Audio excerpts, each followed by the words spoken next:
how prepared is your family? You can't just close the door on earthquakes, floods, or hurricanes and hope they go away. That's why it's important to make a plan now.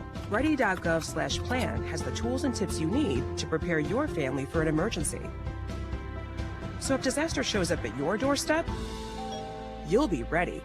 Visit ready.gov/plan and make a plan today. Brought to you by FEMA and the Ad Council. Serving overseas was just the beginning. We might be home from war, but our mission continues in communities all across the country. It's why we're out there in times of peace and crisis, providing meals to the hungry and supplies to the sick. It's why we're giving strength to those who are too weak and bringing resources to those without them. Service doesn't stop when we're done serving. It's what makes us the VFW. Right at the top of the hour. Learn more at vfw.org.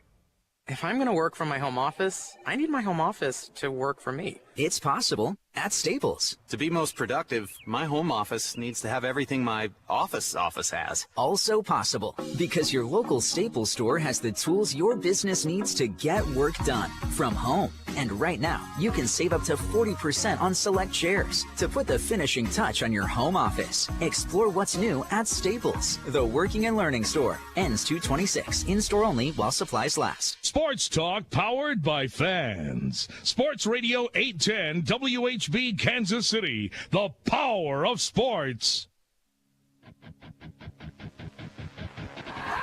America's largest all-sports radio station presents the #1 motorsports show for 2 decades, Track Talk, brought to you by Lucas Oil Products. Here are the Racing Boys, Scott Traylor and Kirk Elliott. Good morning, everyone. Welcome to Track Talk here on Sports Radio 810 WHB, as well as RBN, the Racing Boys Broadcasting Network. I'm Scott Traylor, my partner right next to me for the last 22 years here on Track Talk, Kirk Elliott.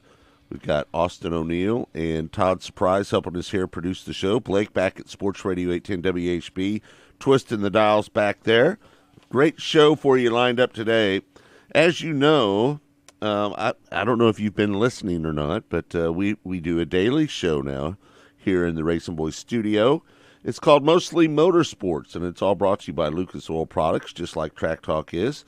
And we have had a ton of great guests this week, and we're going to play some small samples. Now, let me kind of explain to you a little bit about what not Track Talk, but Mostly Motorsports is all about.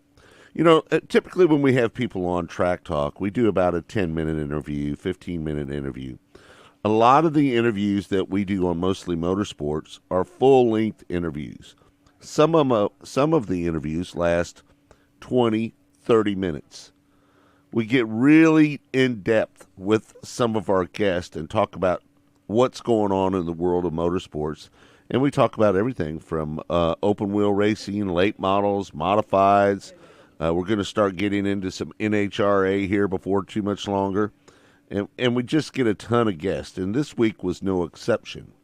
I think maybe the biggest news of the week was the announcement of Kendra Jacobs leaving Knoxville Raceway. Kirk, that was kind of a big news for us. You know, we've been friends with the guys over at Spire. They've been a big help to us in our business several times over the years.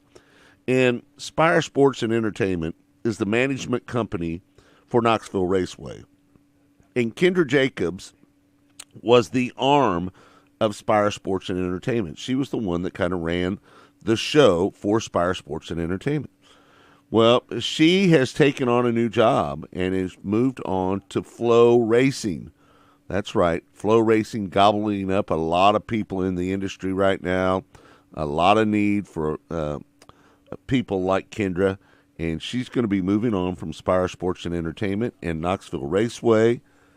I think maybe that was the biggest news of the week. How about you, Kirk? Yeah, Kendra done a nice job up there. Excellent job. She was in charge of the marketing at Knoxville Raceway for 6 years, and probably through some of the most challenging times that the Marion County Fair Association has ever encountered with the COVID pandemic and the awful decision that anybody had to make to cancel the Knoxville Nationals while that was going on. She managed her way through all of that.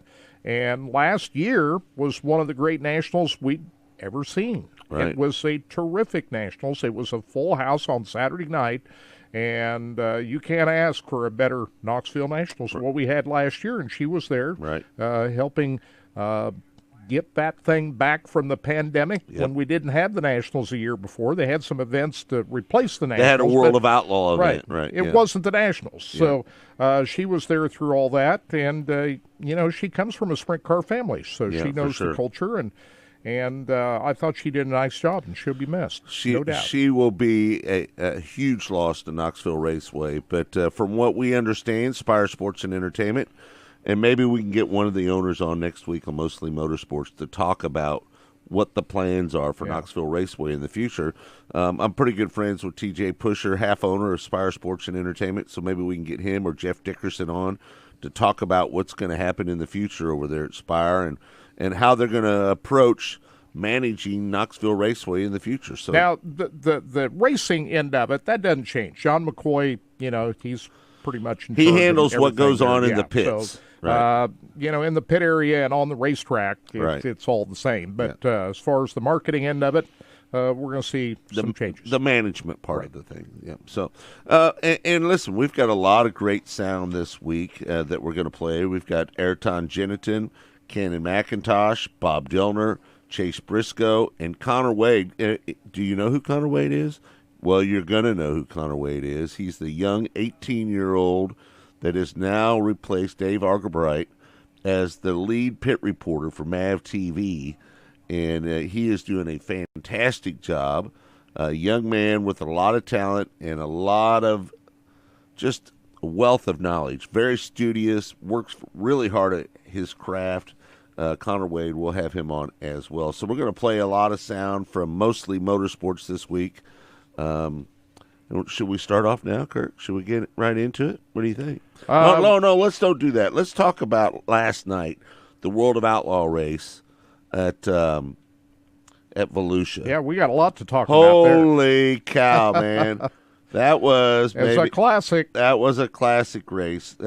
Maybe none better than we've seen this winter so far, right? I mean, we've watched a lot of racing so far, but I'm not sure there's been a better race than what we saw last night.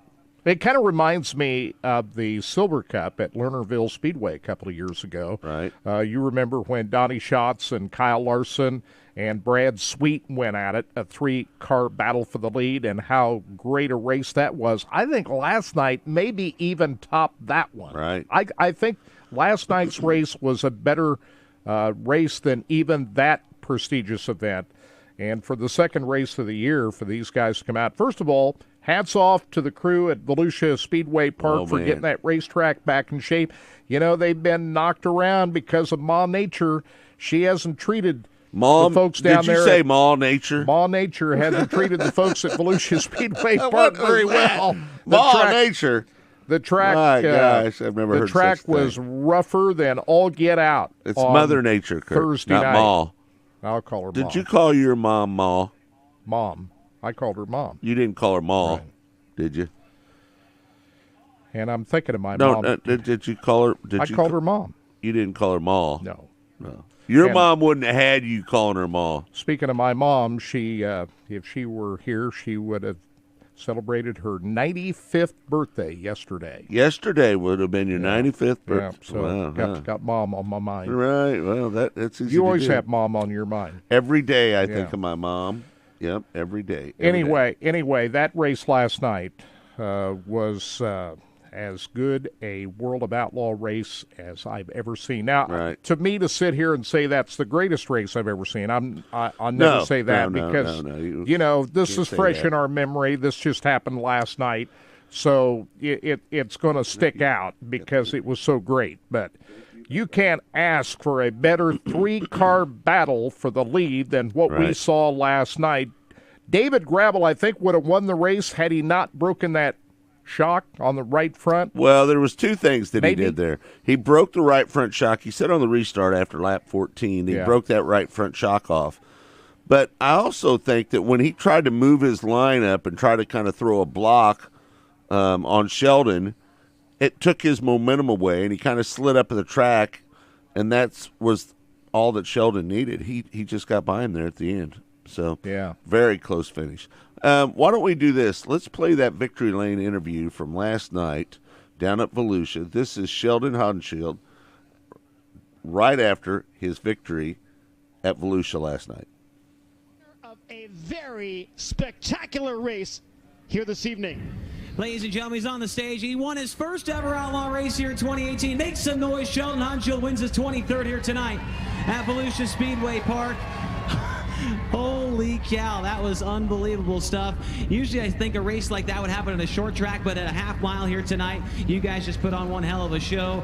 And like always, you're up on the top, making moves. It looked like a couple times you were out of it, then you were back in it, then you were out of it. And on the last straightaway, you win the race. Take us through it from your point of view. Yeah, what a wild race. Kind of just tried to play it cool there that first half and see what David was doing. And I got to him in the first set of lap traffic, and he kind of got through there a little bit better than me and stacked us back up with that restart. And I didn't really have a plan, just tried to move around a little bit, and then Brad got me, and we had a really good race, man. Them two were gassing it up, and yeah, just tried to get the top of 1 and 2, ran in. I feel like, David and Brad weren't going up there, and it was kind of dirty in the track up, and I moved it back down in 1 and 2, and I got a little messed up, so I just kind of tried to commit to the top of there. I did the square up line once on Brad, and thankfully I got to practice it once and was able to get under David there.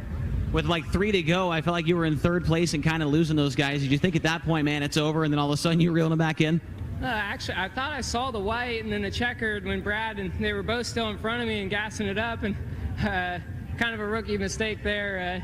Go until the yellow lights come on for sure, but just thankful for this Knoxville Energy drink, West Tennessee Expediting, Hunt Brothers, Easy Go Car, man, Ripper, Jacob, they've been working hard, and Steven, and yeah, just got to give it up to these guys. I'm looking forward to this year and just having a lot of fun and try and win some of these races. You had to know after last night coming from 22nd to 10th as the hard charger, you knew you had a good car, and then starting up front here for the feature, you had to be really excited with that after the performance from yesterday. Yeah, for sure. I felt good ever since we hot lapped today, and man, that makes your job a whole lot easier, just starting off the night good. And last night was a whole different animal. The track crew did an amazing job. That track was perfect tonight, and a lot of fun for sure. Congrats. Thanks. All right. Sheldon Hodenshield, ladies and gentlemen. That is Sheldon Hodenshield, who was involved, by the way, thanks to Dirt Vision for that clip there. Chase Rodman did a great job there interviewing the winner. He does a really good job. Absolutely. Yeah. But you remember that race up at US 36 Raceway here a couple of years ago when he was battling Brad Sweet. He's been involved in some pretty classic finishes. No doubt. That was a great one up there at US 36 as well. A big win. Brad Sweet was right in the middle of that. Listen, when we talk about a great race, there was 3 cars battling for the lead right down to the last lap. We can't ask for anything more than that. And it wasn't just the last lap. There was last 4 or 5 laps there that was just edge of your seat. As great a dirt track racing as you'll ever see. It was some good stuff. Kirk, let's talk a little bit about what happened last night. Justin Grant picked up the win at Bubba Raceway Park last night. It was pretty standard win. I mean, that race, coming off of that World of Outlaw race and then watching that USAC midget race, wasn't near as exciting for me. Well, it had a big standard to live up to. Right. That was no pretty doubt. big. But Justin Grant showed why I predicted he would win the Chili Bowl, which he didn't. But he's had a strong start last night. Tanner Thorson, the Chili Bowl winner, was in the mix, though. He was second last night. Yeah. So, but big win for Justin Grant as the USAC NOS Energy Midget National Tour gets underway at Bubba Raceway Park last night. Yeah. Timez put on quite a show. He started 13th, ended up running 4th. Emerson Axum really had the second best race car, I thought, last night. But he ends up third. As Tanner Thorson was able to get around him. I think that probably the biggest surprise is Buddy Kofoid. He faded just a little bit there at the end. Well, he started third, ran 5th. Yeah. Yeah, I was a little surprised by that. But anyway. Brennan Crouch was probably the biggest surprise. He ran third. From 11th to 3rd. Yeah. You said somebody else just ran 3rd, Kirk. I'm sorry. You just mentioned somebody else running third. Tanner Thorson ran second. Right. And Brennan Crouch ran third. Thomas Meserol coming from 13th to 4th. He made a pretty good run up there. I just mentioned that too. Yeah. All right. So, yeah, a little surprised by Buddy Colfoyd going backwards, starting third, running fifth. Cannon McIntosh, he ended up coming home sixth. So, pretty good race down there at Bubba, I would say. It wasn't a bad race Track at all. was good. Yeah. How about the guy that is on a roll right now, Kirk? He's won 3 in a row. Brandon Shepard picked up another win last night, beating Brandon Overton and Ashton Winger to the line. Devin Moran, another top 5 finish by him last night as well. Yeah, but he spun out. Devin Moran spun out at about lap 30 of the 50-lap race, and he still was able to come back and finish 4th. Yeah. So, I mean, he ran into some trouble on a couple of nights this week and still able to rally back. You know, Kirk, I've been really thoroughly enjoying the late model action here. Track's been good at East Bay. Yeah, it's been really good. Yeah. And, the night before when Brandon Shepard won, he was right up around the ripping the top of the racetrack. Last night, he took a different tact. He was more down towards the bottom of the racetrack. He didn't rip the lip last night like he did the night before. Well, there's been a few nights when the bottom is a little more dominant than the top. Listen, it's such a long way around East Bay. If you're gonna work the top, you better have your act together, because if you don't, you're gonna go backwards. I mean, it is just a terribly long way around the racetrack, especially down in 3 and 4. If you get up at the top and you rip it through there, there's a chance you're going to get past if you don't do it right. Well, Shepard executed that perfectly on Thursday night. When he was mired back, Scott, I didn't think he had a chance at the start of that race. I mean, you go into 10, 15 laps into it, and it didn't look like he had a shot at it, but he just kept working that top side, and there was one restart. Of course, they do the double file restarts and everything. That last restart really helped him, put him in position where he eventually took the lead and won the race. All right, let's listen to his post-race comments after the race last night. Winning never gets old, but Brandon, you put him on again tonight. Talk us through this race. Early on, young hands got right to you. You're like, okay, we got a race, and then all of a sudden, as the laps wound down, it seems like your car got even better. How is that possible? Well, our car was really good in the bottom there at the beginning of the race, and I went up to the top one time, and that hole up there coming out of 4 is so big, and I was hoping that it would stay in the bottom because it was going to be treacherous having to run up there the whole time, but Chase did a really good job and got by me there and made me and Overton get up on the wheel, and that was a heck of a race. Overton got by me too, and we just, luckily cards fell my way in lap traffic there, and I was able to get back by him before the caution come out. And then, our car was just really good. Like I said, it was good in the bottom, and the bottom was actually a little bit slimy at the beginning, and my tire took me a while to get my tire going on the right rear too. And the longer the race went, the better the track got up against the U tires, and some guys were hitting the U tires in because it got a little bit lower, and man, it just worked out for us. It was an awesome race. Can't thank them guys enough for racing me clean. Brandon, Chase, and Winger there, and just all these guys out here do a phenomenal job, and they're a really tough competition. And I got to thank all the fans for coming out. Man, it looks like they had an awesome crowd again tonight, so that's super exciting. And, it's pretty awesome. Back to back to back. Give it up, fans, for B-Shep tonight. That's courtesy of MAV TV with that interview. Our good friend Jim Trado doing that interview last night. Scott, he had the lead. He started up front. Yep. It looked like, okay, he's starting up front. He's going to run away with this thing. But then he lost the lead and had to fight Overton to get it back.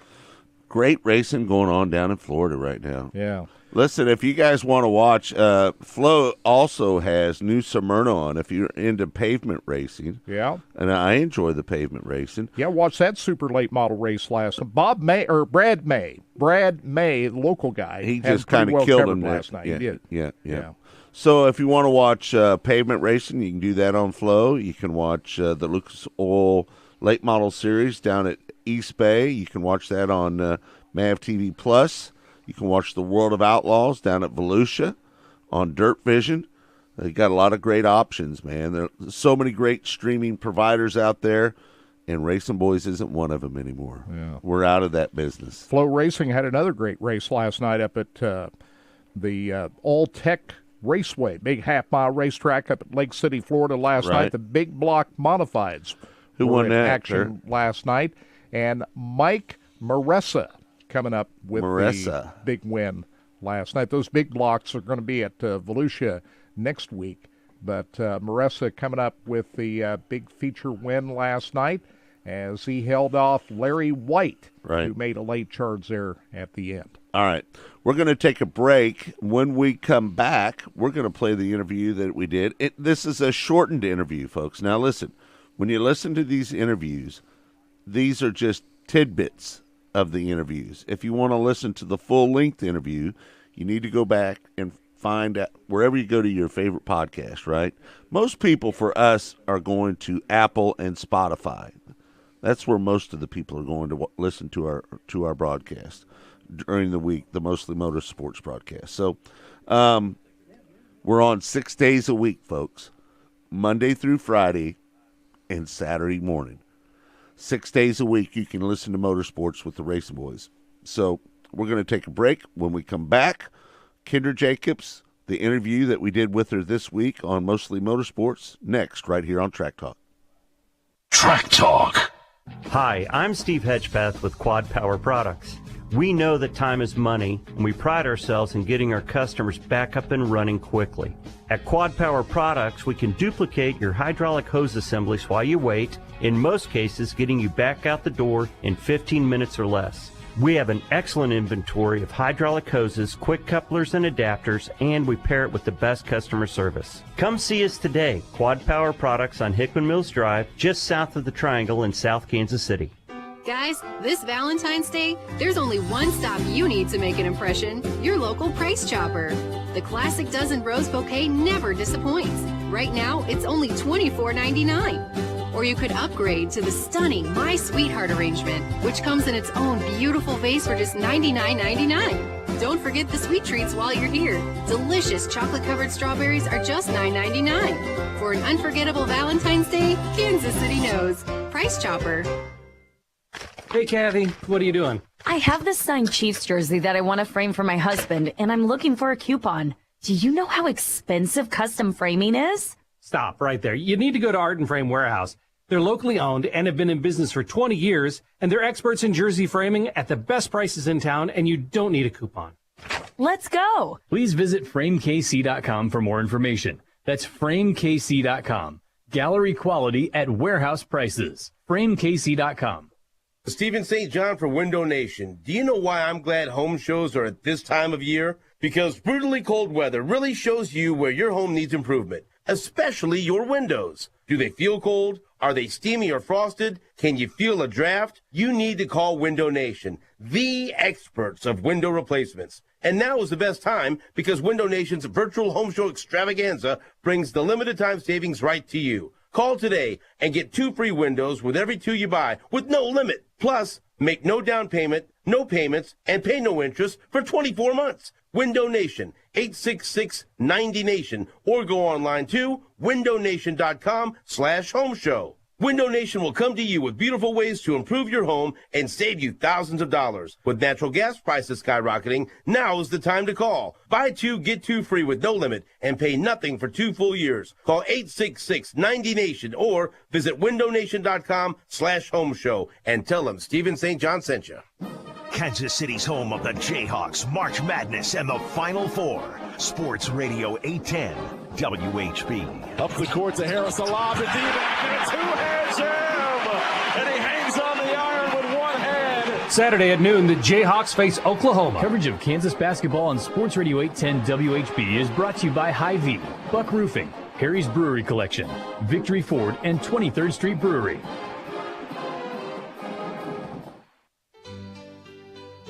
Hi there, Gary Giles with Giles & Jewelry. Everybody knows Giles & Jewelry is the place to buy an engagement ring. Thousands of diamond rings, quality second to nobody. Come on into Giles, 95th and Antioch, right in front of the big Hy-Vee. Giles & Jewelry, We're the jewelers you'll recommend to your friends and family.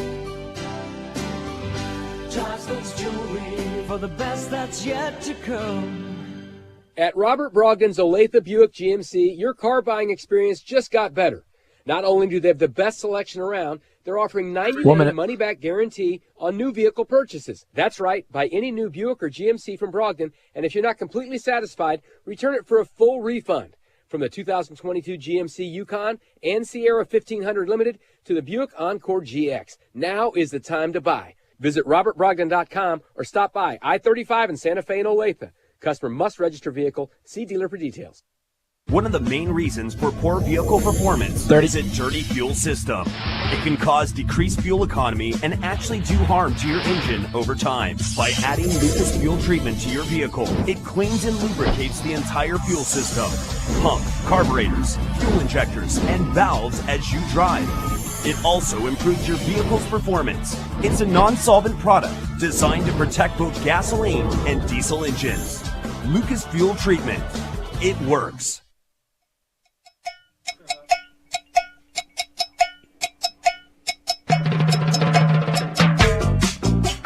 Welcome back to Track Talk here on Sports Radio 810 WHB. Don't forget, you can always watch our in-studio cameras live on our Facebook page, Twitter, YouTube, racingboys.com.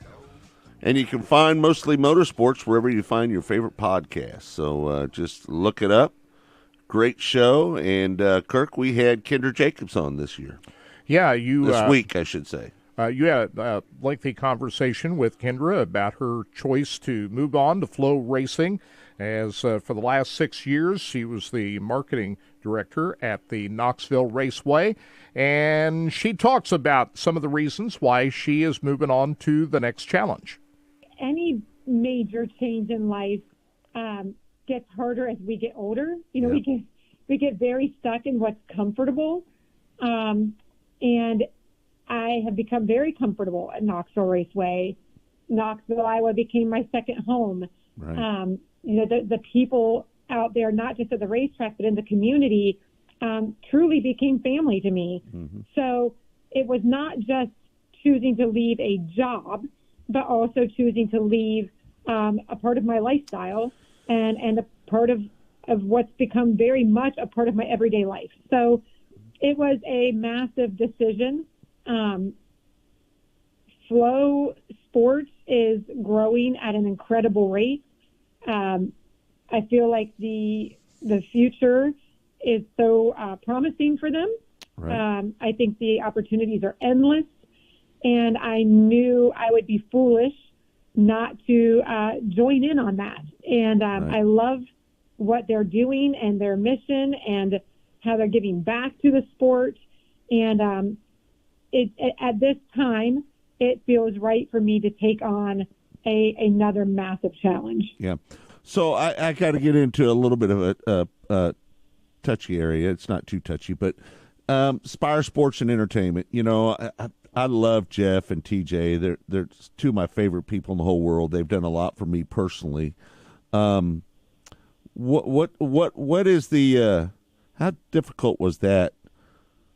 Are you going to still be any part of Spire Sports and Entertainment? Are you still going to be a part of the organization? Or are you going to walk away from that as well?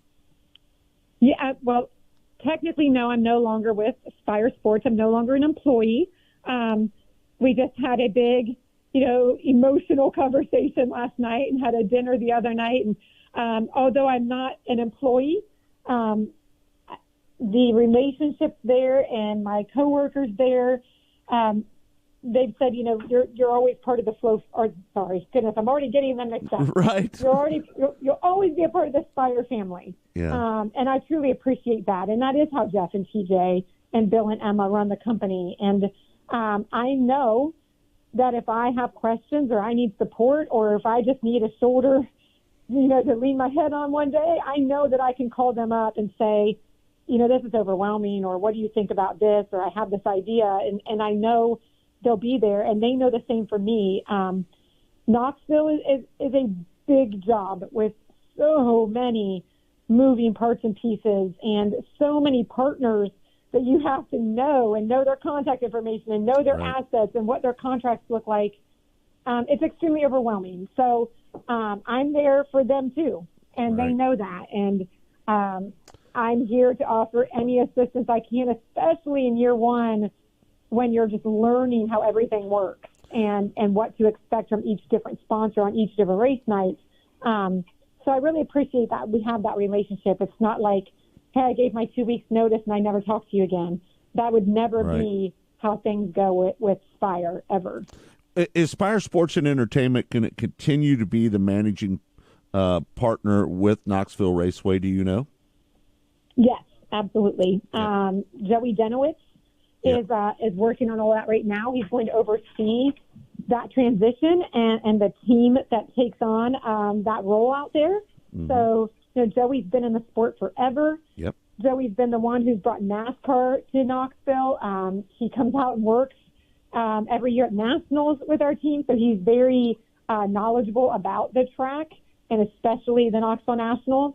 So I think he'll do a great job, and I'm anxious to see the team they put together and everything they accomplish at the track. And I say this, and I truly mean it. I hope that they have ideas that I've never even thought of before. Right. And they blow everything that I did the last 6 years out of the water.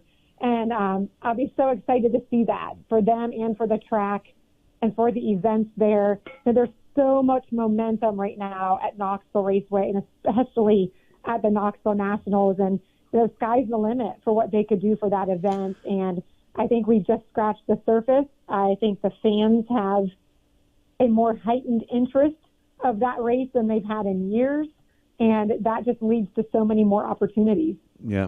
So, are you telling me that Joey's going to take your position? Is that the case? I mean, I don't know exactly how they're going to break it all down, but as of right now, if someone emails me and says I have a question, I tell them to talk to Joey. So that's Gotcha. the easiest way I guess I could break that down right now. Yeah. Well, I know that that had to be just a gut-wrenching decision to pull off what you've done here. And, we've had a great relationship with Flo. We sold the rights to the Chili Bowl and the Shootout, and we co-streamed last year with Flo with the Lucasville ASCS National Sprint Car Tour. I think Michael Rigsby and his staff and everybody over there have done a great job.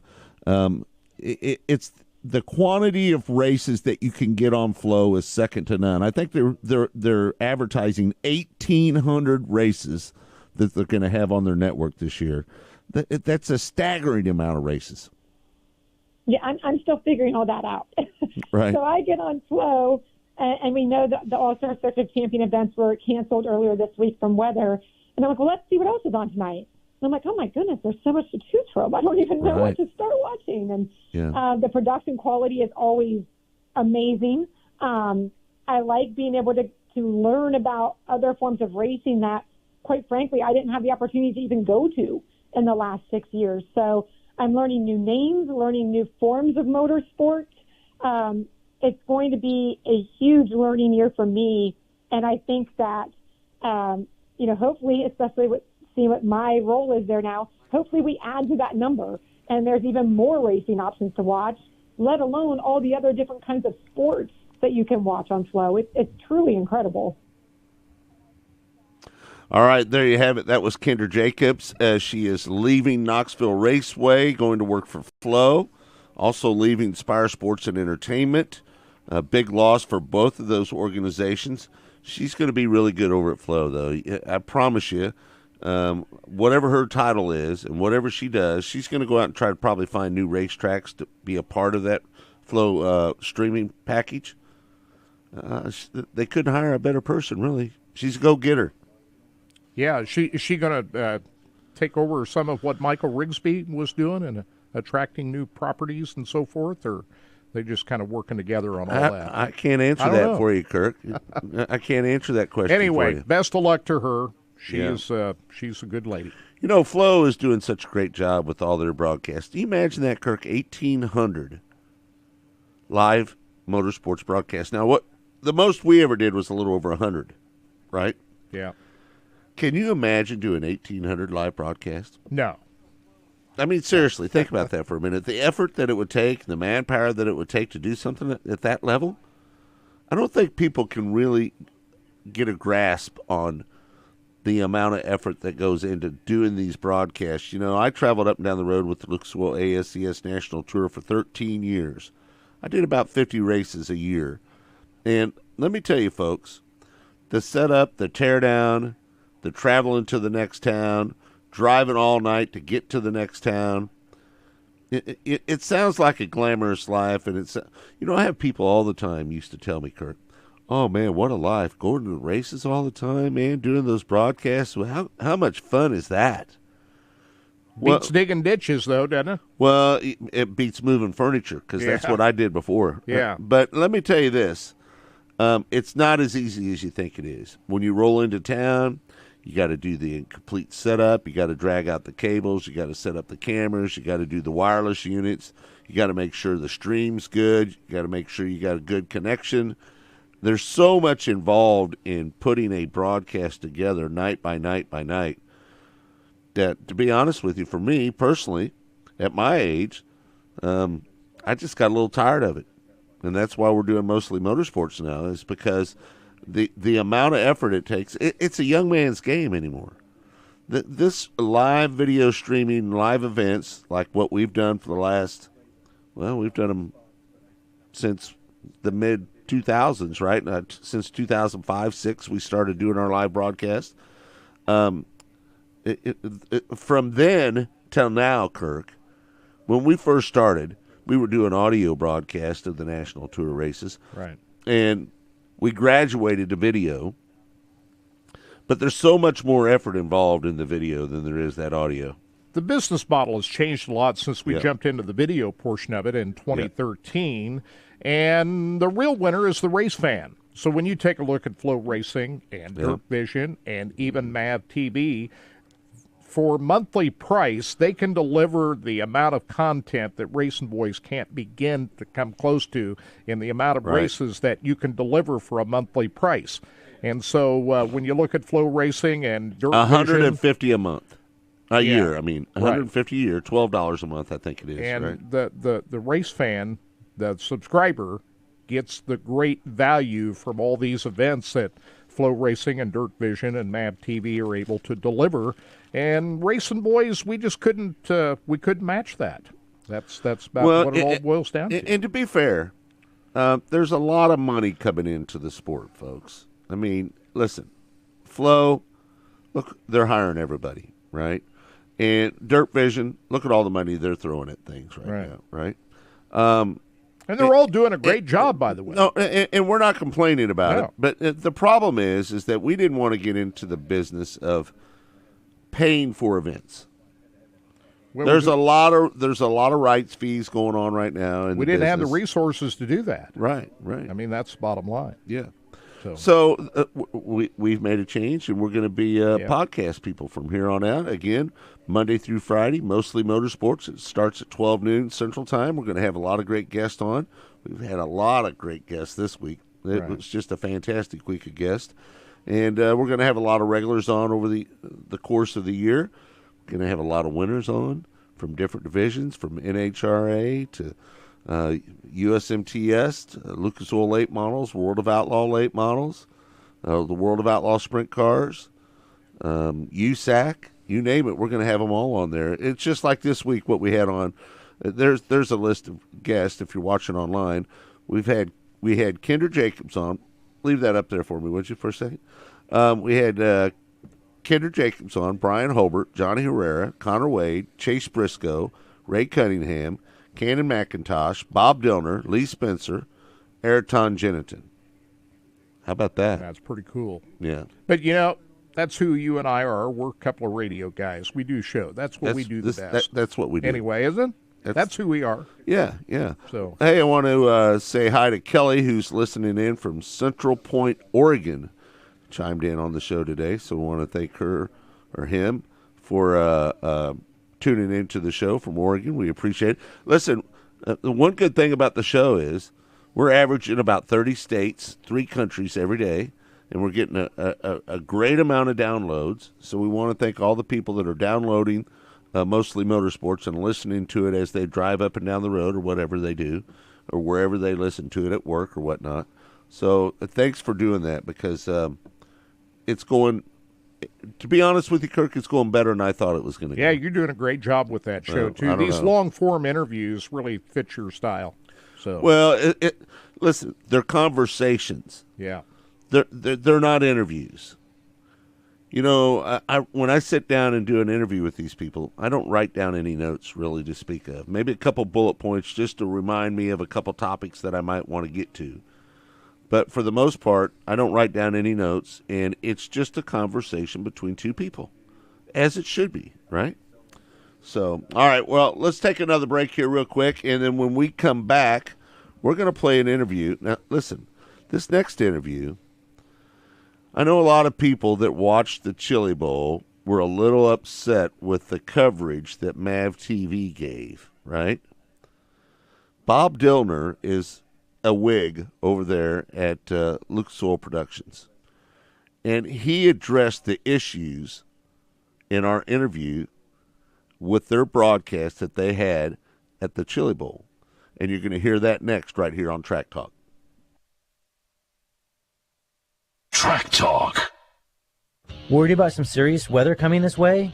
KC Weather can wreak havoc on your roof, and small problems can become big problems fast. The Shamrock Roofing team is here to help. Whether you are catching an issue before the storm or need help with damage after, our highly trained Shamrock team is here to help. Call Shamrock Roofing today at 913-850-6556 or shamrockroofer.com, and we will get a member of our team out to help you within 24 hours. Shamrock Roofing, where one call does it all. Hen House is your one-stop shop for everything Valentine's Day. Start in the floral department with a dozen roses in whatever color you want, or have their floral designers create a bouquet just for you. For dinner, how about surf and turf for two? Get 2 certified Hereford beef KC strip steaks and 2 lobster tails for just $29.99. Or let the Hen House delicatessen make the whole meal. Get an appetizer salad, 2 entrees, 3 to choose from, boneless prime rib, turkey breast, or salmon, 2 side dishes, French baguette, 2 desserts, and of course a red rose. All this for just $49.99. Nobody does Valentine's Day like your local Hen House Market. Serving your family since 1923. Hey, Ray Magliozzi here. I don't know about you, but my car could use a few upgrades. I mean, the 8-inch tear in the driver's seat does have sentimental value since my butt has molded to fit it, but I'm ready to move on. My solution? eBay Motors. They've got all the right parts at the right prices. 122 million of them, from seat covers to whole new seats. When I get that new seat, I think I'll put the old one in the living room, right next to the minivan seats, or as we call it, the sectional. eBay Motors. Let's ride. Hey Chiefs fans, meet car shoppers Joe and Casey. Joe used the traditional car shopping sites. His personal info was sold to dealers and marketing companies, and now he's getting bombarded with calls and spam. Casey used OneRequest, where her personal information was not shared or sold. She found several great cars and communicated with dealers anonymously. She didn't receive phone calls and was able to stop all messages when she was done shopping. Casey for the win! Visit OneRequest.com or download the OneRequest app today. I'm McCall with Lee Summit Subaru, and we want you to like us. Well, I like you. We'd like you to like us on Facebook. Go to Facebook search, type in Lee Summit Subaru, and follow us. What's in it for me? A lot. Stay up to date with new Subaru designs and incentives, huge discounts on service and detailing, free pop-up party events, trophies for best of pet photos, free restaurants and concerts. Oh, I like that. Well, then like us on Facebook. Fall in love with driving again at Lee Summit Subaru.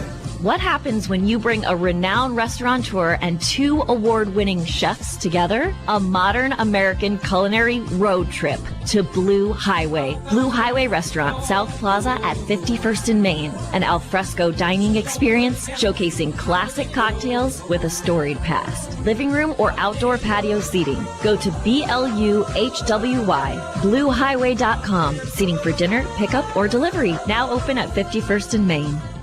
The choice of a lawyer is an important decision and should not be based solely upon advertisements.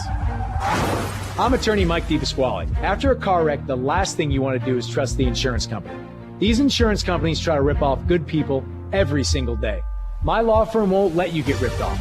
We'll fight to get you all the money you deserve, and you don't pay us a dime unless we win your case. If you've been hurt, call me. I've got this. Mike's got this. All you need to know, 816-888-7500. Mike's got this. Hey, it's Lebo here from my friends at CertaPro Painters. It may be chilly outside, but it's still a great time to update your home's interior.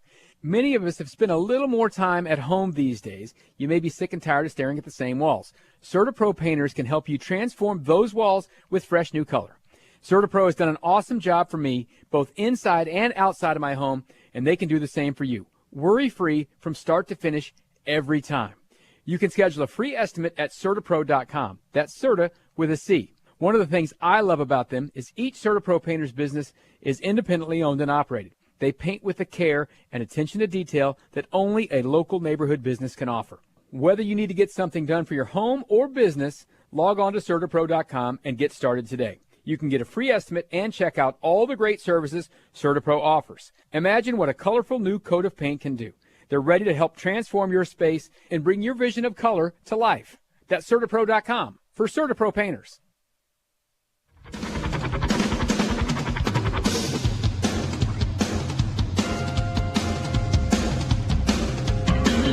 I don't know, man. I think Guns N' Roses was great back in the day, right?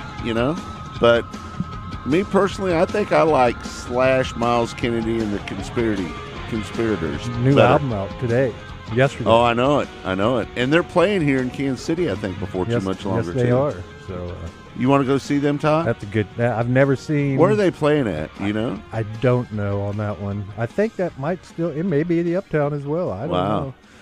Uptown's got some shows here. I was at the Uptown Theater twice this week. Pretty good stuff. I'd love to Marcus go see. King on Tuesday, Beth Hart on Thursday. There going to be fixtures out there. Man, I can't wait. I see Eric Church is in town next Friday night. I got to get back down to Knuckleheads though. Knuckleheads has got a couple good shows coming up as well too. Yeah, really they always have great shows. I see Eric Church is in town next Friday night. Eric Church is in town. I saw somebody post that today. And, well, we'll let Kirk go to that one. Yeah, a lot of people listening are I going. saw Eric Church. Austin, he's not going either. Hey, I saw Eric Church at the Power and Light across the street for free. Oh, that's right. I remember 2010 for free. Now you can't even get it. Now you have to buy money. Kirk wanted to emphasize the free part. That lets you know that he was doing it as a struggler. I saw him for free. Back when he was a struggler. Everybody saw him for free that night. Yeah. No, he played. He should have said he played for free. That's what he played for free. Yeah. Yeah. You didn't see him for free. He didn't charge you to come see him. He didn't charge anybody to come see him that night. That's the key. All right, Kirk. We had a chance this week to talk to one of the guys that's been around a long time in this sport.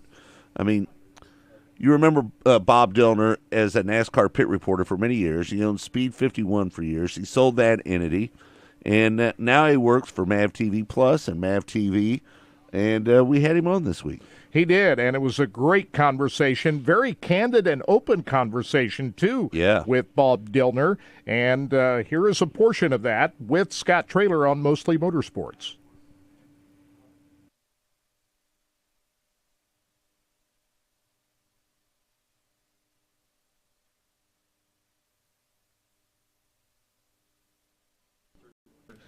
We're having a little bit of audio problem. Hold on one second. All right. Well, we'll get to that here in just 1 second.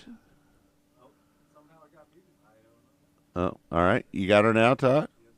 All right. Let's go. This is the interview that I did. Hey, nice to hear from you, Scott. I appreciate what you guys are doing. I've been checking out the show, and you guys are always right on top of it. Yeah. Well, MAV TV Plus is such a great racing destination now. It is such a great spot to go to, and I've really been enjoying the late model races. Talk about MAV TV Plus a little bit and what that has brought to Lucas Oil Productions.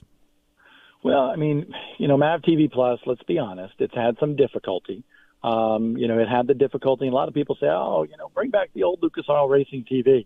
Well, that had some difficulty as well, but I assure you that there's a lot of people smarter than me working on it to make it better. And I think there were some, little issues here and there with how the platform was set up, and I think it's getting better and better. And I know a new iteration of the app is coming out here in the next couple of months, and we're expecting good things from that. So I think MAV TV Plus for the value is unbelievable in the terms of, last year I think it was over 150 races that you got to see on the platform between late models and ASCS and, pavement sprint cars and pavement super late models and other dirt cars all over the country.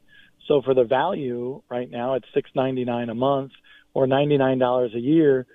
Even if you equate that $99 a year to 65 dirt late model events with the Lucas Oil Late Model Dirt Series, that's $1.52 a race. Right. How can you complain about that? Right. It's giving people the opportunity to see racing when it's not in their town. And we know that not everybody can travel 10 hours to a race to see it, but yet they still want to know about it.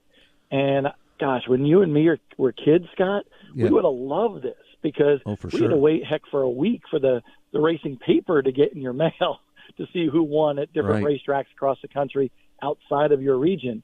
And now people have the opportunity to see this racing, and it increases the exposure for the series, the value for sponsors, not only for the series, but for the teams as well. And I think in some degree, the teams haven't taken advantage of that yet, and that's not because they don't want to. I think it's because they don't know how to. So I think the next 5 years and the evolution of streaming and TV and so forth, I think is very critical. And I will tell you from a MAV TV standpoint, we're really going to step things up here in the next couple of years and really try to fill the void, honestly, maybe that Speed left, Speed had, when they left. Mm-hmm. And I think the American motorsports that we're going to focus on with MAV TV is going to really create that feeling of that destination for fans in this country to go to. I've worked in the trenches alongside with a lot of the Lucas Oil production people through my years with the Lucas Oil ASCS National Sprint Car Tour, and there's a lot of smart people that are working over there, and I'm sure they're going to figure it out. There's so many smart people that work over there, and I can't mention any of the names because I'd leave somebody out, and I don't want to hurt anybody's feelings. But they're really a brainy group of people that work over there at Lucas Oil Productions. Absolutely, and I think what we're seeing is we're seeing some really cool new people come in with a breath of fresh air, and combined with the forces of a lot of people that have been there before, and I think that's a really good mix because it challenges both sides in regards to how to progress and how to make the company, the network, bigger and better. And, we also listen to a lot of the fans out there and understand what they want to see. And we see the social media, the good, the bad, and the ugly. Mm-hmm. And I think, that you probably should learn more from the bad and the ugly than you do the good. Right. Because if you just rest on your laurels, that's not the way to be. You got to keep on progressing. So, even if you look at the Chili Bowl, and there was a lot of criticism in regards to the Chili Bowl and how that race was shot, what people wanted to see, and we've had many meetings since that point, Scott. Mm-hmm. And honestly, we believe that, next year you get to the Chili Bowl or even in other races that we go to this year, hey, maybe we need to give you a little bit wider shot so you can see some more cars, and be able to notice where your favorite drivers are running. Those are little things that we're listening to from the diehard racing fans that comment so much on social media, whether it's, the type of production that you do or the announcer you don't like, we listen to that. Right. And we're definitely taking that into account in regards to maybe showing a little wider shot and making it more friendly for the consumer, which is the American racing fan. I don't know if there's a group of fans that are more picky than the Chili Bowl fans, right? Because it's the largest broadcast, I think, just about anywhere in dirt racing, right? And those fans are very passionate about what they want to see.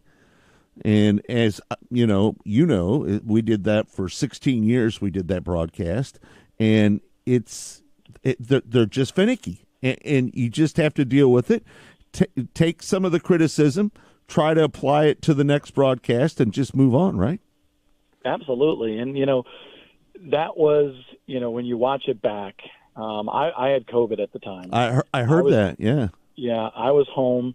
I know you had just gotten over it as well. Yep. And, we watched the broadcast, myself and several other people, and we were texting back and forth. And I can tell you one thing, that group that was there for the production, they gave it their all and more. For sure. And I equate it to, like a baseball team. When the shortstop has, 1 to 3 errors, in the game, a team together can overcome that. Right. And unfortunately, we had a bad game where not just one person, but a few people had some errors in that game.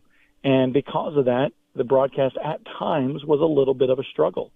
But the people that made the one mistake or two mistakes, and like I said, it compounded to several different mistakes, they already understand that. They feel it. They want to do better and strive to do their best, the next opportunity that they can get. Mm-hmm. And we're already making those, little changes here and there and putting that effort forward. So when people say that, hey, get rid of MAV TV or whatever, and I'm talking really honestly, silly. Like you don't get it. You know what I mean? Right. Because also, not only is it MAV TV and the people and the production team that gave it their all and just had a little bit of an off night, still a good broadcast, but a little bit of an off night. What they're forgetting is how much that Lucas Oil and Forrest and Charlotte Lucas have done for American motorsports. No doubt. How much they pour into the Chili Bowl and so many other racing events around this country. All right, there you have it. That's Bob Dillner being pretty open about the broadcast over there at MAV TV.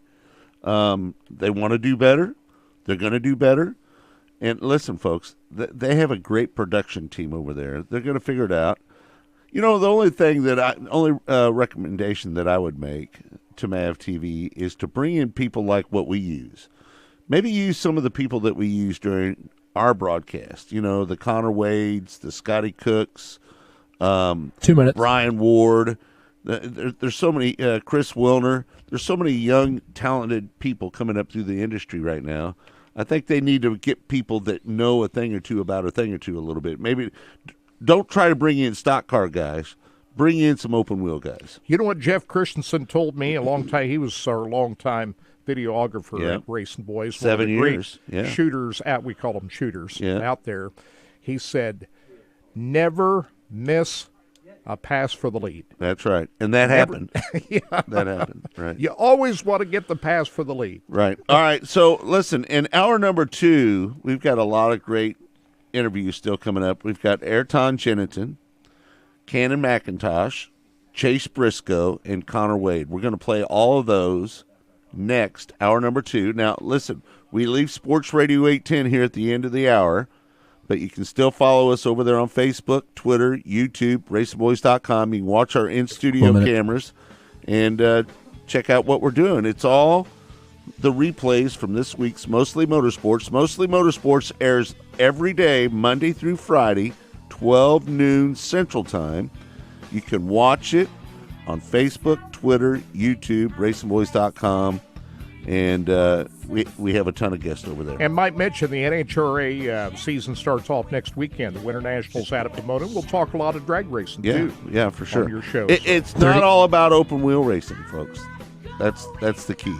All right, well, we want to thank everybody for tuning in to the show today.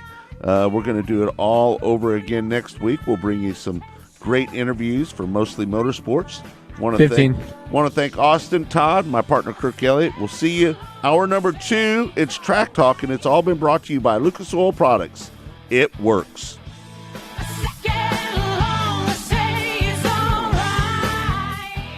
As your power steering pump ages, Thanks, my man. seal leaks may occur, causing the boys? You power guys have a good steering system to weekend. lose fluid. Sorry about the dead air. Your power there. steering system may also No, you're develop fine. an You annoying scared me a second. I thought you squeal, guys and the dropped steering out. may become Yeah, more it's difficult my to bad, handle. I By using Lucas Power Steering Stop Leak, Trust you me, will stop the it seal happens all the leaks, time. All right, brother, reduce appreciate slack it. in Have a rack good and pinion, night. Y'all have a good one. eliminate the Enjoy that squeals Super and Bowl. hard You spots too, in your man. power Yep. steering system. It is guaranteed to stop. So take pride in caring for your car and pass that pride and knowledge to the next generation for years of smooth, reliable driving on the long road ahead. Trust Lucas Oil. It works.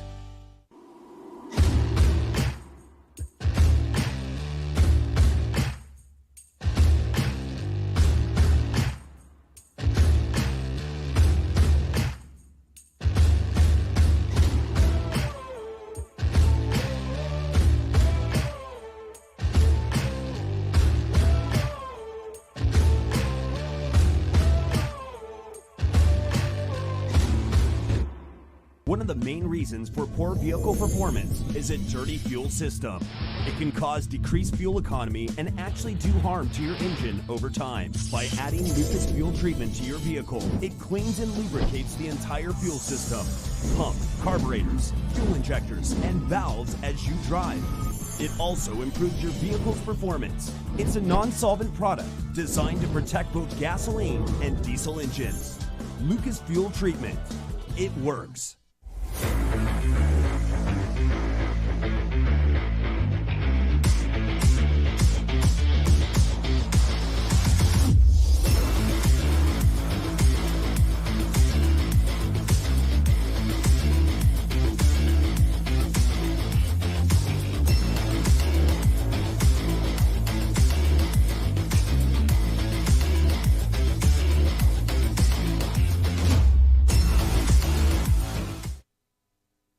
Rod End Supply is involved with a variety of motorsports as well as industrial applications with many different types of products. Since 1989, Rod End Supply has provided superior products priced competitively. Whether you're racing at the circle track or drag strip, rock climbing, or going off-road, Rod End Supply has an assortment of rod ends, radius rods, and specialty products to keep your equipment moving. Rod End Supply's experienced staff is ready and willing to help you with your needs. Their promise is to continue to provide a superior product with superior service so you can stay in front of the field no matter what it is. To learn more, go to rodendsupply.com. Spirit Specialty Sportswear in-house. We do all of the screen printing, all the embroidery.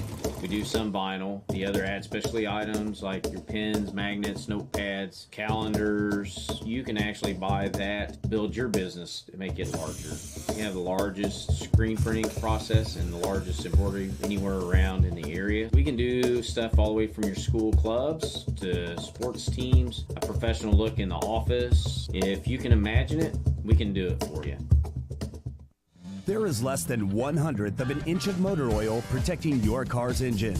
Friction and heat causes engine oil to experience thermal breakdown, weakening its ability to protect the engine and its parts. Lucas Heavy Duty Oil Stabilizer is specially formulated to resist thermal breakdown, protect vital engine parts, and extend the life of your engine. It also stops smoking, knocking, and oil consumption in worn engines. Lucas Heavy Duty Oil Stabilizer. Keep that engine alive. Alumatech Products is the premier aluminum cabinet company as well as custom aluminum trailer manufacturer. They specialize in custom cabinetry and production units. All the cabinets are built in-house by exceptional craftsmen. Alumatech Products also offer truck caps that are built from the ground up, starting with a framework all the way to a complete build. The folks at Alumatech are driven to produce quality, long-lasting products through innovative design to best suit you. For more information, go to alumatechproducts.com. Missouri's must play getaway. Osage National Golf Resort. 3 9-hole courses to choose from at the Lake of the Ozarks in the Osage River Valley. Stay and play packages in our first-class condos. A beautiful clubhouse complete with pro shop and exercise facilities. A large pool for relaxation and families. The Eagle View Sports Bar and Grill. Great wedding facilities. Go online and make your tee time today.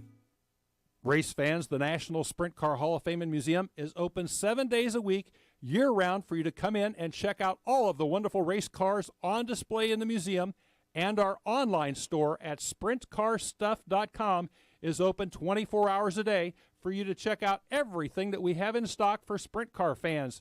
Whether it's for a birthday, anniversary, or Christmas, SprintCarStuff.com has it all. That's at the National Sprint Car Hall of Fame and Museum in Knoxville. Cigarport.ca is your go-to online store for exclusive cigars produced from the best quality tobacco in the world.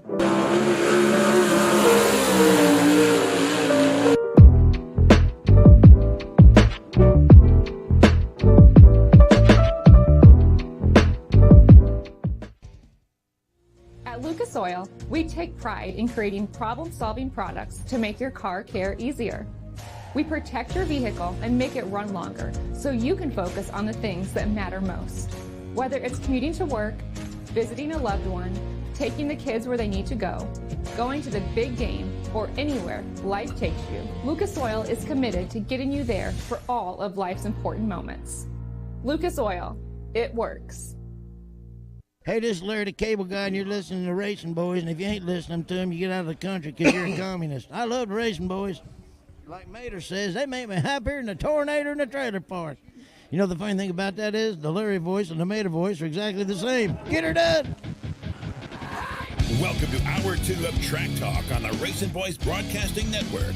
Brought to you by Lucas Oil Products. Made in America, sold to the world. Here again are the Racing Boys, Scott Traylor and Kirk Elliott. All right, welcome back.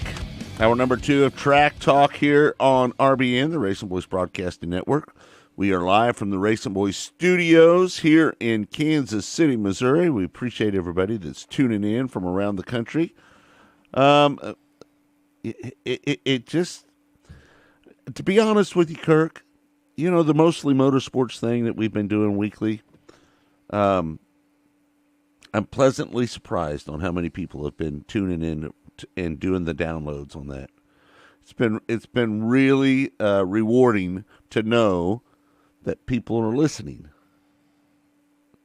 Are you surprised? No, I'm not. I am. I'm a little surprised. Because who'd want to listen to a hack like me talk all the time? Well, really, I mean, the thing about it is, you've been around for a long time. Oh, I've been around. You've had a lot in a lot of different ways. Let me tell you, you've had a lot of experiences that you bring to the table here. Not really. So, you know, keep it real and keep it honest, and you know, give your opinions, and people tune in. Thank you, Nina. Appreciate that. Nina chiming in on the show. She is your grandson's doing great, by the way. So we're going to be keeping close track of him this year. Yeah. And we're going to definitely be talking about him from time to time. Yeah, you had your mic on there. What? Yeah, we got that little clip from Arrington too. So. Oh, okay. Do we want to start with that one? I don't know. Now that you're talking about her, we might as well. Why don't we do that? Why don't we just start off with the Ayrton Genitin interview? Listen, third generation driver. His dad was a race car driver. His grandfather, one of the great race car drivers in this town of Kansas City. And to be honest with you, I think Ayrton is going to be the next kind of big deal from around this area. If you want to know the truth, you know, Brian Brown, what is he, 44 years old or something like that right now? 42, 44, whatever. He's at the end of his rope, right? Well, Brian's got a few years left. Well, that's all right, but when you're in your 40s, let's face it, you're at the end of your rope. And I think the next big deal coming out of this town right now, if you're looking outwardly, and the person that has the finances and the ability to drive a race car, I'm not taking anything away from my boy over here, Austin O'Neill, but I think, would you agree with me, Austin, that Ayrton really is the guy that we all need to keep an eye on at this point right now in our local, of our regional guys? He's the guy to keep an eye on, don't you think? Well, he's proved it. Yeah. You know, he won the Royal Region Championship in 20, made some 410 starts that year, was running fourth at Terre Haute until he had an accident. Comes out in 2021 and runs about 25 to 30 410 shows. And I think he won a couple with MOA. He ran real good at Devil's Bowl. He did. He led a lot of laps. Even when the All-Stars came to town, I spent a couple weeks with him, and he ran really good. And he's proven that he has what it takes. And, you know, when he added Chad Morgan to the team, it even, you know, ensured their chance of... magnified his chance of success, really, when he it brought has. Chad in. Right. It's shown, you know, through the end of last season. And, you know, he has a lot of potential and a lot of good things going for him for the years to come. I got my eye on one other young. Who's that? One coming up, Austin O'Neill. Well, yeah, for sure. We just got to get him the funds. That's the problem we have with Austin right now. We just got to get him some more money. We got. You know what we need to get you, Austin? We need to get you a 410, bud. We need to find a 410 for somebody out there that wants to get involved in a class act team. Now, if you remember right, John O'Neill Sr. and Jr. were the best of the best. And when I was racing, those were the guys to beat, right? Austin has the same ability. The problem is the funds aren't there like when his dad raced. And all we got to do is just try to help him out a little bit. So if anybody wants to help our producer, Austin O'Neill, work his way up through the ranks. You know, I'm trying to get him not to go to school next year. See, he's going to leave us next year, and he's going to go to Ohio, and that's going to be a sad day for us here at Racing Boys, because when we lose him, we're going to have to train somebody else, and we like Austin. He fits good with our group here. So that's going to be a little bit of a bummer when he goes off to school. Well, best of luck to you this year, Austin. Yeah. When you get ready. Hey, Austin, when's the first race, by the way, for you? You're not going to run for points, are you? No, not really. So I built the schedule, and I built my schedule off the national tour when they came into town. Yep. And out of the 22 races I think I'm going to run at the national tour this year, I think 19 are Warrior Region points. So you might go ahead and do it. I'm going to run them. I'm just going to end up running it. So. When's the first night out? I believe April 2nd. We'll release our schedule here in a couple of weeks. We're still working on it, but when you're ready to release it, we'll talk about it on the air. Absolutely. Okay. So how many nights do you think you're going to be in a race car this year? Do you know? In the sprint car, 25 to 30. Yep. All right. That's a good season. We need to get you up there around 50. I would really like that. Yeah. All right. All it takes is money. Yeah. Well, I wish it grew on trees. Right. Me too. All right, let's do the Ayrton Geniton interview now. Kirk, you want to set that up for us? Ayrton Geniton, he raced last night, by the way, down at Volusia. But, yeah, we all remember that Devil's Bowl race last fall where he led a large portion of that feature race with the World of Outlaws last year. And there for a while, we thought he was going to get it done. Here's the conversation that Scott Traylor had with Ayrton Geniton earlier this week on Mostly Motorsports. Up there running so many races, really – I mean, Knoxville, the world capital of sprint car racing. What were your thoughts after running up there that many weeks? I was excited to go. Like, we went for the first time in 19, and, it's probably instantly one of my favorite tracks. There's so much prestige there, and, it's a place I really enjoy.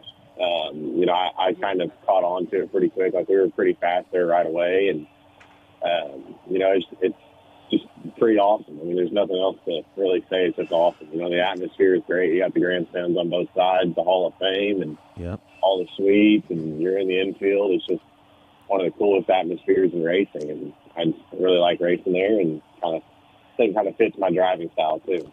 What is the difference between driving at Knoxville compared to the little bull rings that you run around? I mean, pulling on that wheel. One time Jason Johnson told me every time you twitch, that's a tenth. Talk about getting around that place and the difference between going there and maybe, gosh, dare I say, a place like Double X or Lake Ozark Speedway or Lucas Oil Speedway. What's the difference? Yeah, obviously you don't want to do extra, twitching anywhere you go when you're driving. You want to try and avoid that just to keep your speed up, but one of the things, like Jeff Nutrition, he we're close friends with him, and he was telling me, like, when you go there for the first time, like, make sure you tuck your elbows, like, don't scrub any speed, try and keep the wheel as straight as possible, and that's something I've done pretty good at. Qualifying there, it's not really my strongest suit, but like we do decent there qualifying, but yeah, you just gotta keep your arms stable and be smooth and try not to let the car dump out from underneath you when you get in the corner. Are you planning on running up there much this year, or are you going to just concentrate on running with the All-Stars and the World of Outlaws? I know Power Eye, Kenny Brown's doing his thing. You'll probably sprinkle a few ASCS races in there, but how many races are you planning on going to Knoxville this year? We plan on running probably close to, I'd say 8 to 10 weekly shows. A little less than last year, but we're gonna run a lot of Outlaws, a lot of All-Stars, and then whenever stuff makes sense, we're gonna do some MOA and do some Power Eye stuff with Kenny Brown, and then if ASCS dates fall right, we're gonna try and run some of that stuff too. Yeah, man, I don't think you were probably any more disappointed than the night that you led over 20 laps down there at Devil's Bowl with the World of Outlaws. Did you feel like that night that you had a chance to win that race? Yeah. Obviously anytime you lead with those guys, you're in pretty good company, but I just made too many mistakes. I can go back and watch that race and pick out 3 big mistakes that cost me, first, second, and third. Each spot I can still point them out, but I kind of just made too many mistakes the whole race. Like, obviously I'll always be my worst critic, but it's good to go back and watch that and learn.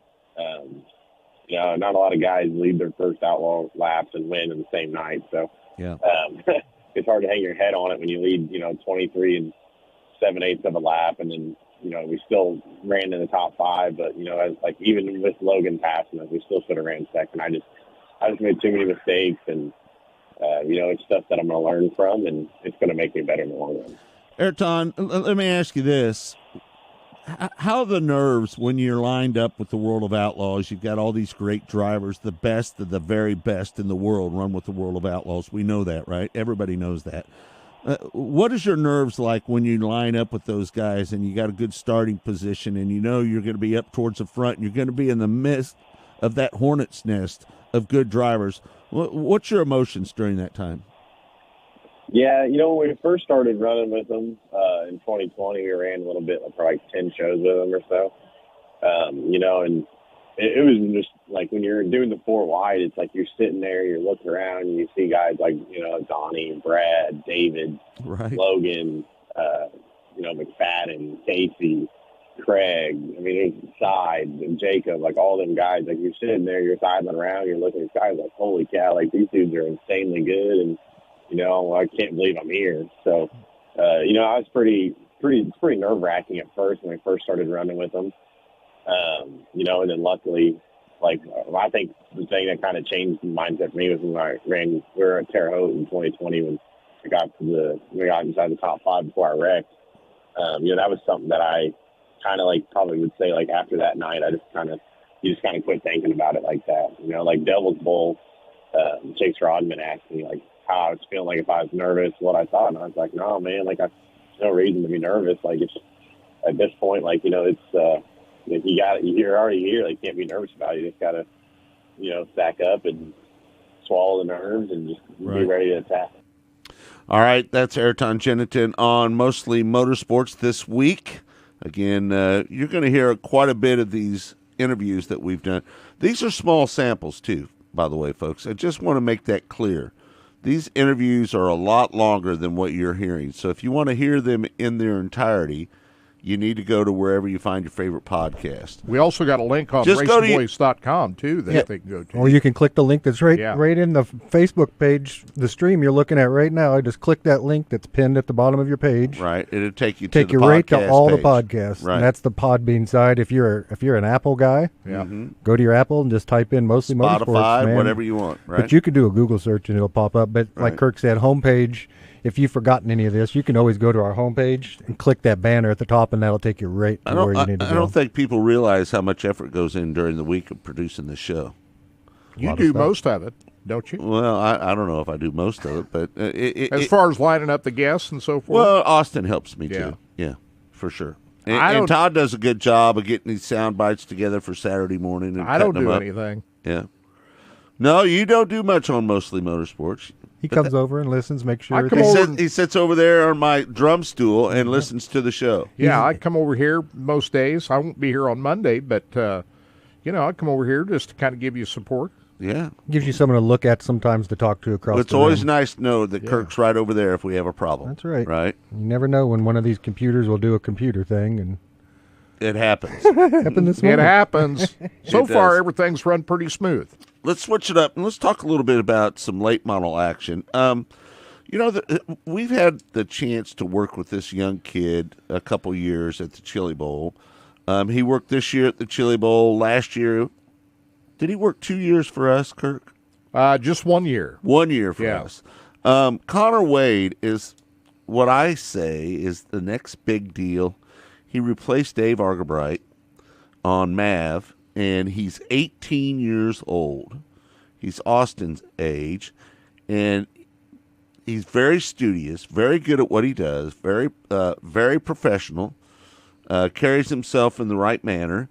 He is a great young kid, and I think he's the next big deal in motorsports as far as a pit reporter. What do you think, Chris? Oh, there's no doubt about it. Because he works hard at it. He's a hard worker. He's got a work ethic. And, of course, they're working him in right now. I know Jim Trado was on there with the MAV TV, but Connor's working his way into the mix and just kind of getting going with MAV TV. And it's kind of weird him going to late models. He's an open wheel guy, right? So, but he's fit right in so far with all the events that they've done so far. So here is the conversation a portion of the conversation that Scott Traylor had with Connor Wade on Mostly Motorsports earlier this week. Let me just tell you something, bud. You had some pretty big shoes to fill there with Dave, right? I mean, you knew that going into it. I mean, Dave is an icon in our sport, right?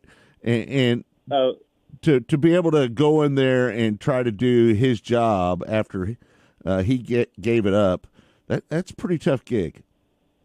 Yeah, it absolutely is. And, like you said, Dave is just a legend of our sport. He's dedicated his entire life to pit reporting and writing and just so many different aspects of the sport. And it means a lot for me to be able to do the job and wear the shoes that he did so well for so long. I've grown up my entire childhood watching Dave and, really looked up to him in a lot of ways. So, to be able to wear those shoes that he wore and be able to cover the series that he did is just so special. And, I've had the opportunity to talk to Dave a couple of times. He called me once before Speed Weeks, and then we talked on the phone again just 2 days ago. And he's been so great, and, just getting little pieces of advice from him. So it's been great, to be able to follow in Dave's footsteps and also, be able to communicate and hear from him as well. But like you said, just a legend of our sport. Yeah. If there was one thing that Dave gave you advice on, and I'm getting into your personal space here, so excuse me for doing that. But if there was one thing that Dave gave you advice on that really resonated with you, what would that be? Oh, man, that's a tough one. I think the biggest thing from him that, he kind of told to me was don't be afraid to go and talk to these guys. Don't be afraid to go and, talk to the drivers, talk to the crew chiefs, and learn a lot of things from them. They're very, they're very willing to talk to you and, help you out with whatever you need. So that was one of the things that Dave said to me was, don't be afraid to go and talk to these guys and learn as much as you can from them. So, that was one thing that I was a little nervous about coming into the late model world was, not having the personal relationships with those drivers. Because everything I've done before, I've had personal relationships with those guys out on the track. And so coming to this, that was one thing I was nervous about. And Dave was like, it's not going to be a problem. Just go. And, he gave me some names of some people to go and introduce myself to. So, that helped a lot for sure. Yeah. Well, when you went down there for the first time and you were starting to work with the late models, I know you had to feel out of your element just a little bit because you're kind of an open wheel guy, right? But it seems like from watching the interviews that you do with these drivers that they have accepted you as the new young kid on the scene. Your relationship with the late model drivers, how have they responded to you? Maybe off the air, maybe not so much on the air, but off the air, how have they responded to you? They've been great. I go up to them a lot of times throughout the night and throughout the day of being at the racetrack and just talk to them and get a feel for how they're doing. And, I've talked to Devin Moran quite a bit and talked to Ricky Thornton Jr. quite a bit. Got to talk to Ashton Wiener quite a bit last night. And there's been several other drivers too, but they've received me very well. And that's definitely a comforting feeling, whenever you go into a new world like that. Anytime I have questions about, the cars or setups or shocks or anything like that, they're always, always super willing to answer questions and kind of help me figure out anything that, I'm lacking. So it's definitely been great from that perspective. And I definitely feel like, as Speed Weeks have gone on, I've built more of a rapport with the drivers, and it helps. The off-air conversations like that help you so much on air. Not only do they help me have knowledge that I can throw into a stand-up or an interview, but then whenever they come to they come for me to interview them. They kind of maybe know what I'm going to ask or something like that. So just having that rapport and almost chemistry, if you will, and building that has helped tremendously. And they've been honestly so much fun to be around and learn from too. So it's been a lot of fun so far. You know, when I look at what Lucas Oil Productions has done with you and bringing you into the broadcast, I think when they look at you as a long-term investment, right? Somebody that could be there for a long period of time. Have they ever had that discussion with you that they want you to be there for a long time? They absolutely have. That was actually one of the first phone calls I had with them was, we want someone, Dave obviously did this a long time. Dave, I think, may have started the second year the series existed. So they want someone that can be not only with the Lucas Oil Late Model Dirt Series for a long time, but MAV TV has a lot of stuff under their network. So they want someone that can be a face of MAV TV and be around a long time. And I've certainly enjoyed the week and a half, 2 weeks that I've spent with them so far, and really am looking forward to the future. I really hope that this is a long-term thing. I think they hope that, and I certainly hope that as well. Yeah. Well, Connor, I hope that we have a chance to talk to you. We'd love to have you on from time to time and just talk about late model racing and what's going on with the Lucas Oil Late Model Series. It's going to be a long season. I know that we plan on having James on. We had Bob Dillner on the other day. We hope that we can count on you to come on the show and give us a little bit of an update and your insight on what's going on with the Lucas Oil Late Model Series on MAV TV Plus. Could we do that? Absolutely, yeah. There's a lot of great racing that I think is going to be going on this year. Just the crown jewel events, the big races, and the money that's being given back to the drivers. And there's so many bonuses out there. The Brandon Ford TV Race Challenge and the Arizona Sports Shirts Crown Jewel Cup and the Quest for Cash and the O'Reilly Auto Parts Rookie of the Year Award. So there's so much great racing to be going on, a lot of events on the schedule, but then also a lot of money being given back to the drivers. So I think it's a great time to be a fan of late model racing. It's a great time for me to jump into late model racing, and I think we should give it all the coverage that we can. All right, that's Connor Wade. He's the new face on the Lucas Oil MAV TV, Lucas Oil Late Model Series and MAV TV production. He's going to be around a long time, folks. That kid is good as they get, and he's got a bright future. Good kid, no doubt about it. It was easy to work with. He's very good to work with. Oh, man, a true professional at such a young age. You don't see that very often. Good guy. And a lot of young people coming up through the ranks right now. Hey, just a couple of notes. Chase Rodman, he's pretty good, too. He's really good. Yeah. Chase, and I think Chase has driven cars, too, has he not? Has he been a racer? That I don't know. I don't know for sure. Tall guy. Yeah, big guy. he's a tall guy. Good guy. Anyway, a couple of notes. Scotty Cook is in Florida, and he's going to be putting up a lot of videos up on our Facebook page and covering the events down in Florida. And so watch for that. Lee Spencer, we'll have her on next week. She had to go to a deal here, some kind of exercise thing here. So not having her on this morning, but she'll be on first hour next week from Daytona. Or we might have her on this week during Mostly Motorsports as well. And you had her on earlier this week too. So talking about the big clash out there that we all agreed was a home run. Yeah, for sure. So we'll see what happens at Daytona coming up this next weekend with that new car. That was a great little segue there, Kirk. You led right into it. We had a chance to talk to one of the guys that he was third fastest in practice at the L.A. Coliseum. He drives the Stewart-Haas Racing number 14 car, Chase Briscoe. Listen, I thought there was a moment that I thought that Chase Briscoe had a chance to win that race. Yeah. Unfortunately, a transaxle went out on his car. I don't know who he made contact with, but it was right there with that car. Do you know who he made contact with, Austin? No? Anyway, long story short is, I am a little concerned about the components on these race cars.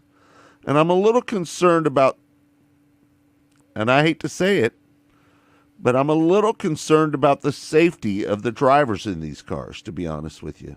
I need to see a very violent wreck and watch a driver walk away before I feel comfortable with these new cars. My brother I thought he brought up a great point. Yeah. Last week we were watching this clash the other night. My brother, he's a longtime racer. Yeah. Been around this long time. He said there's a reason they were using a Ford rear end designed in 1957 all these years. Well, the rear end of these cars, and again, I got to take a good hard look at one of them down at the PRI show.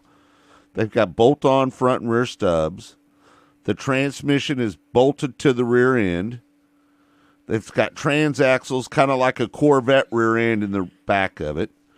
I'm just not sure they're going to be sturdy enough and good enough. I don't know why they didn't just stay with or just go with a quick change rear end. Yeah. Right? Instead of going with a transaxle rear end, go with a quick change rear end. At the very least, I don't know. Maybe the gears on a super speedway wouldn't work with quick change. I don't know. Well, if you remember, they added a sequential shifter and an extra gear. So instead of being a 4-speed, it's a 5-speed. Right. So I don't know what that has to do with this, but I bet you it plays a part in it. No doubt. And are you concerned, Austin, the durability of these cars? Well, I mean, Tyler Reddick was just warming his tires up under yellow and it broke. So right. I would say so. Yeah, and the steering components in these cars too. That's another big question. The way the rack and pinion is, it's mounted up really high. There's a few little elements that I'm a little concerned about. What they can't know, what NASCAR can't know or anybody know, is what the aftermath is when they start wrecking these cars in big time fashion, especially down at Daytona, and also what these pit stops are going to be, what they're going to look like. Well, to be honest with you, I've said this many times. I said it this week on Mostly Motorsports. We want drivers. Gosh, don't take this wrong, folks, because really, I don't want you to take this in the wrong way. But when I was growing up, I went to the races to watch daredevils. Guys cheat death. Death-defying feats. Right? That's why we used to go to the Joey Chitwood stunt team to watch the daredevils drive on 2 wheels, jump a car over, and smash into some cars. Why we used to go to Riverside to watch the figure eights. Why we go to the stock car races at little bull rings like Riverside. Go out to Lakeside on the big half miles or the treacherous I-70 Speedway. That's why we went. We wanted people to cheat death. And you know what? I think we need to keep that element of this is a dangerous sport. You could lose your life doing what we're doing. And I think we all look outside, looking in. We all look at it and say, oh, man, I could do that. But you know what? We're not all wired to go out there and drive at the top of your ability, at the maximum, at the push yourself to the max, all the way to the edge to where your toes are dangling off the edge. Not everybody can do that. I think with the big, and I'm all for safety, and the safety features built into any kind of race car is great. What's happened over the last many decades, we've seen a lot of advances in safety. My problem is we've talked about safety too much. Instead of just doing safety and let it happen, we've made it too safe, Kirk. Well, we've talked about it too much. That's the problem. Well, we haven't lost a driver in NASCAR since Dale Earnhardt. Right. And that's a good thing. We should celebrate that. No, it's not but at the same time, we want to know that our drivers are going out there and putting their life on the line. Absolutely. And that there has to be that element of danger because that's what brings people to watch. Mm-hmm. Great racing is great, like we saw last night. We love that. But also we go to the racetrack to see flips, too. We like those flips. Well, but we also like seeing right. those drivers walk away from those flips. Well, the thing about it is again, it's cheating death a little bit, right? And that's why sprint car racing is so popular. Morbid as that sounds, that's the case. Yep. Yeah. I mean, at the end of the day, auto racing is a daredevil sport. It's man versus machine. Right. That's the allure. And the track. That's what draws you in. Right. And, I mean, if you're just going to see cars go down the highway, just go out here on the highway and sit at the side of the road and watch cars go down the road. I'm totally with Kirk. We don't want to see anybody get hurt. No. We just want to see them cheat death. I just think we've talked about safety so much that we've sanitized, especially NASCAR racing, to the point now to where a lot of people go, okay, that's nice. They move on to the next one. So, right. But seeing cars flip and seeing the crashes, hey, that's part of it. We're not car owners, so it's not coming out of our pocket, but that's part of the sport. Yeah, well. All right, you want to set up this Chase Briscoe? Chase Briscoe, he had a rough season last year with Stewart-Haas Racing in his rookie season, but he was Rookie of the Year. Can't forget that. He will go down as the 2021 Rookie of the Year for NASCAR. I think he's going to have a lot better season this year with Stewart-Haas Racing. The whole team is, I think, stepped up its game, we hope, because last year even Kevin Harvick, who did not win a race last year, is the standard. We got to look at that too. Chase Briscoe looking forward to 2022. And here is the conversation that Scott had with Chase Briscoe here just earlier this week. Good, buddy. How are you? How you been? I'm doing all right, man. I know it wasn't the weekend that you were hoping for out there at the Coliseum. A little mechanical failure. That was a little bit of a bummer. You were running fourth at the time.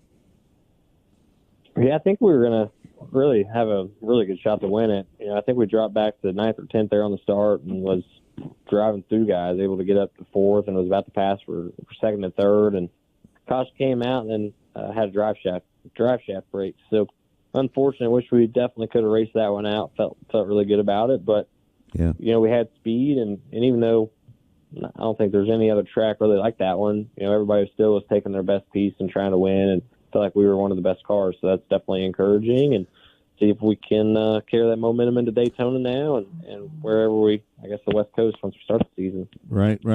That had to be a little disappointing because you were third fastest in the final practice. You probably thought you had a pretty good chance of winning that deal, didn't you? Yeah, for sure. I felt like that was the fastest Cup car I've had in my career from just compared to the field. I was just able to turn so much better than everybody else, and I felt like I was one of the few guys that could make passes without even hitting anybody. I could just turn right under them on the exit and still drive by them. So I wish that one didn't get away from us, but you never know. At the end of those races, so many things can happen. Who knows what happens the second part of that race if we don't break before that. But definitely the first part felt really, really good about it. And, unfortunate for sure, but, move on and can't change anything about it now. So focus on Daytona and ahead and really getting the season started. That's the good thing, I guess, if there is a bright side, is that wasn't a points race. It doesn't hurt us for the rest of the season, just stings a little bit. So move on and see what we can do. I got to ask you, the way that you drive that racetrack, back in the old days, I don't know if you know this, but I've got a recording from 1963 at a local racetrack that was on the radio here, and they used to call the corners the south end and the north end. And at that racetrack, it was the east end and the west end. It was only like just one corner, wasn't it? And you really had to twist through the center of that corner to make your car work. Yeah, it was for sure tight. It honestly reminded me a lot of Indy Indoors when we ran the midgets inside Bankers Life Fieldhouse, and I guess that was 2016. I mean, it was very, very similar to that from a size standpoint. We could honestly race a lot better than I thought we were going to be able to at LA. You'd actually, run at one point in the heat race, I was 4 wide. I mean, who would have thought we could run 4 wide around there? So, yeah, definitely raced a lot better than I thought. But, yeah, it just reminded me, honestly, a lot of indoor midget racing. With the exception of the Chili Bowl, a lot of the places that we go indoors is really tight and technical and not a lot of room, kind of similar to DuQuoin. That would be another one. And, it just reminded me a lot of indoor midget racing and something that I've always enjoyed doing. And, it seems like the smaller the racetrack in the midget deal, the better I've always ran, and same in the Cup deal. It seems like the smaller the racetracks, the better typically for us. There was a lot of naysaying before that event, right? There was a lot of people kind of saying, what are they doing? They're going to race on a football field. How are they going to do that? But after the race, there's so much positive energy from that event that I think we just need to build on that and continue to listen. I say this, and you correct me if I'm wrong. Guys like yourself, Kyle Larson, Christopher Bell, you guys are dirt guys, right? So it seems like to me that I'm starting to see a lot of the grassroots fans start to migrate back towards NASCAR a little bit. Are you seeing some of that? Yeah, for sure. I definitely think we've seen, more, grassroots fans watching NASCAR, and even vice versa. More NASCAR fans go check out a dirt race for the first time. Right. Go to the Chili Bowl, Kings Royal, any of these big events, or even just their local racetrack. And I do think that Larson's a huge part of that, right? His crossover makes it easy for fans to get involved. And 5, 6, 7 years ago, it was kind of foreign. The NASCAR owners didn't want the drivers going and doing it. And now it's almost become the norm, and it's accepted. Mm-hmm. And hopefully it'll stay that way, because I think it's a huge benefit for both. I think the more dirt tracks around the country that can get these NASCAR fans going and checking it out, the better. And then obviously for NASCAR, the more grassroots people they can get tuning in on Sunday or going to the racetrack, the better for them. And I think as a whole in motorsports, we need more of that crossover and more NASCAR guys going and running. And I think you're seeing a lot more of that. Obviously, Kyle and his success has made it, I think, a little bit easier for the owners to allow it now. And, you see Kyle going, and I think I just talked to him Sunday, and he said he's going to run 117 races this year. So he'll keep doing it. I know Christopher's going to run quite a bit. Bowman was already down in Volusia to run the sprint car. I know I'm going to run probably 20, 25 dirt races this year. So, there's a lot of guys that are doing it, and then also guys that aren't dirt guys doing it now. Kyle Busch and seeing guys like that run the shootout. I mean, who would have ever thought 5 years ago that would ever happen? So It's pretty cool to see it all and how it's working, and hopefully we can have more of it. All right, there you have it. That's Chase Briscoe, and we want to thank him for taking the time to join us on Mostly Motorsports. Again, Mostly Motorsports airs Monday through Friday, 12 noon Central Time. You can watch it on our Facebook page. You can watch it on Twitter. You can watch it on YouTube. You can watch it on our website, racingboys.com. But as soon as the show is over, we pull those down from those platforms.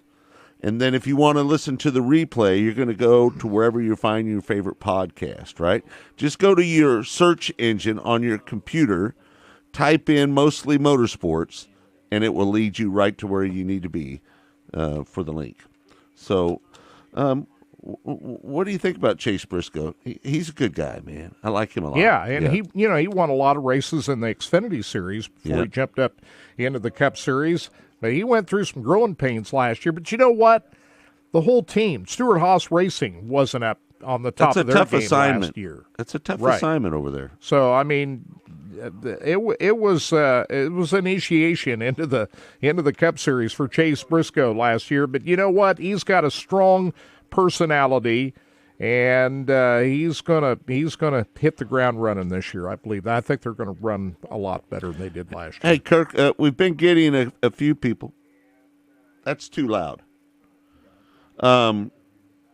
We've had a few people that want us to give us an update what's going on down at New Smyrna, but the problem is I don't have any results. I saw some of the races last night. They haven't sent out any results at all. I haven't seen it posted yet. So, but anyway, when we do, we'll get it put up there. My race pass. Nothing more than I'd like to do is talk about New Smyrna. My race pass was tied into New Smyrna, but they haven't got the results up there yet. Yeah. So, and not on their website. But we do know that Brad May won the super late model feature last night. Yeah. Local guy and dominant. We watched that race, but I did. To be honest, I didn't see the whole night of races down there. But we will post those results when we get them from New Smyrna. Yeah. I think they got the NASCAR modifieds down there tonight, I believe.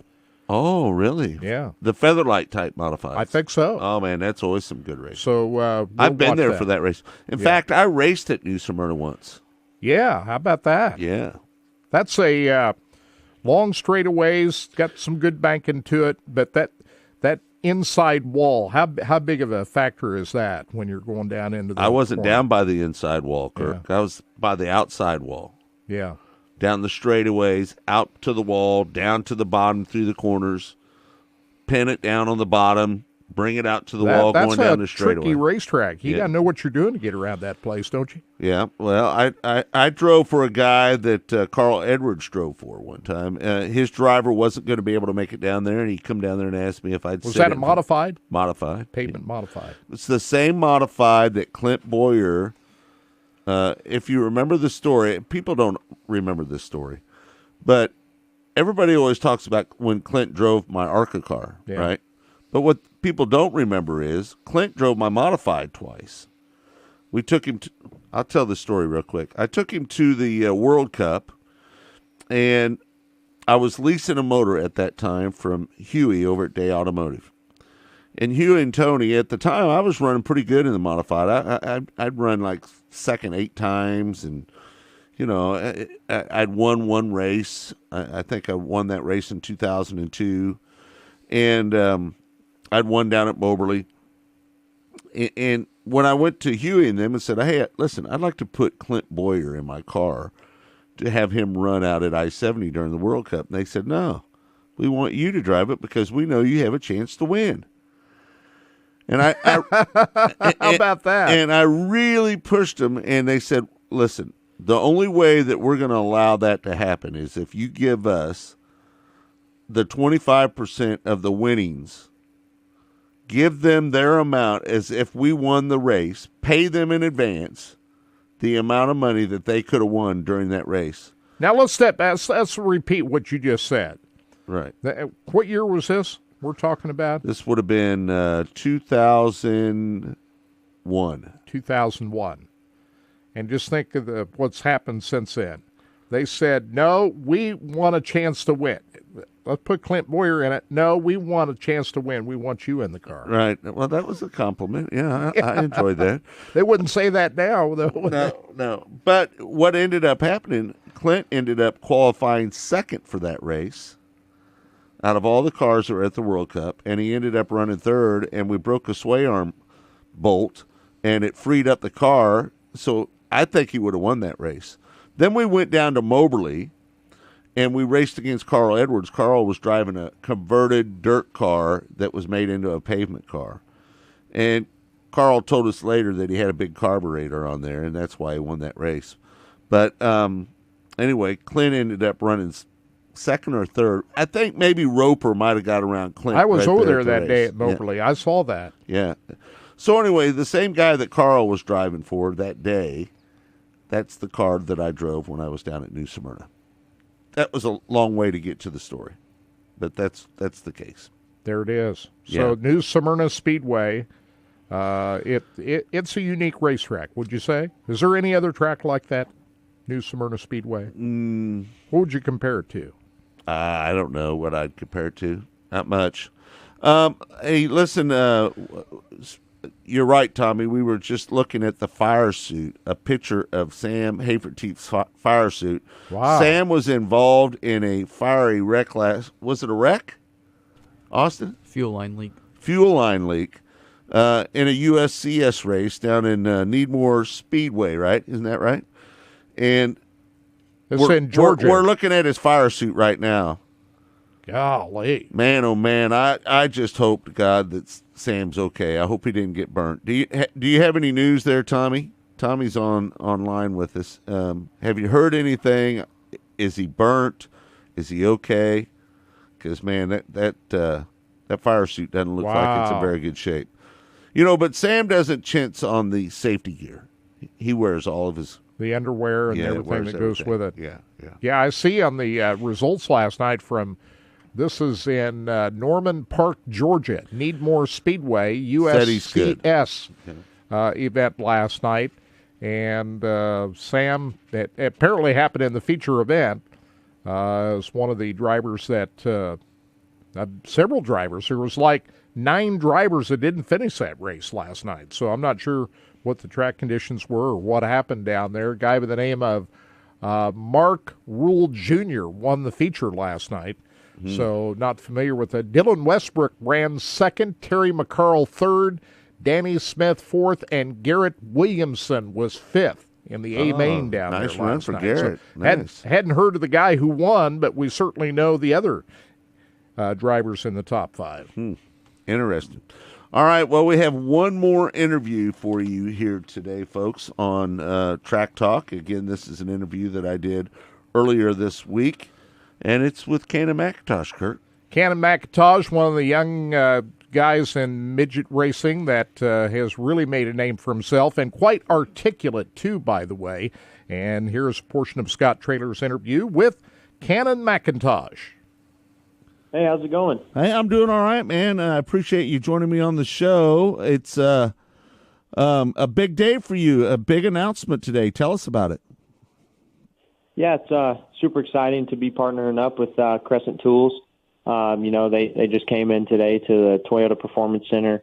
I had lots of media in here, lots of really great people I got to meet, and just see who's all involved with this big connection that Toyota just formed with Crescent Tools. So super cool to be a part of, and just kind of show off that new design for this whole season, and just kind of let everyone know what it's going to look like, and also the ARCA car and the truck.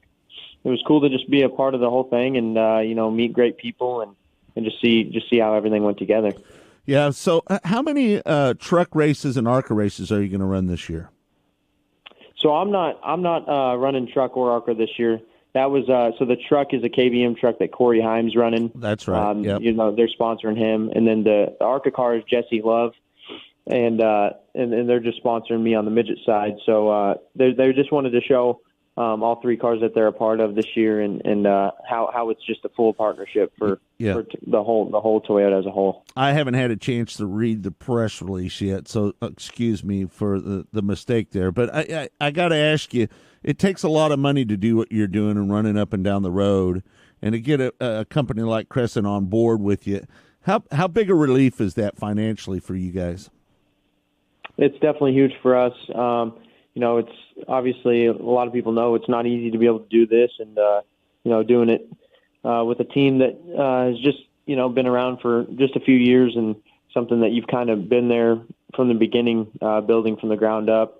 It's to get a sponsor like this, it's huge. It's something that we've never had, so it's definitely a cool thing for us, and a step in the right direction, and for Toyota to work with them and to choose me to be the face of Crescent in the dirt world is pretty special. So it's huge for us. Also with all the great tools they make, to be able to showcase those when we're working at the racetrack and in the shop, that'll be awesome. And at Crescent, everyone I've met so far is just great people. So I'm just pumped to work with them and to just start this relationship. I think it's something that could be around for a while. So just really excited to be able to work with them and have them on the side of my race car, and a team that that I was there from the beginning with my dad. So it's pretty awesome. How important is it to work with your dad? He brings you up,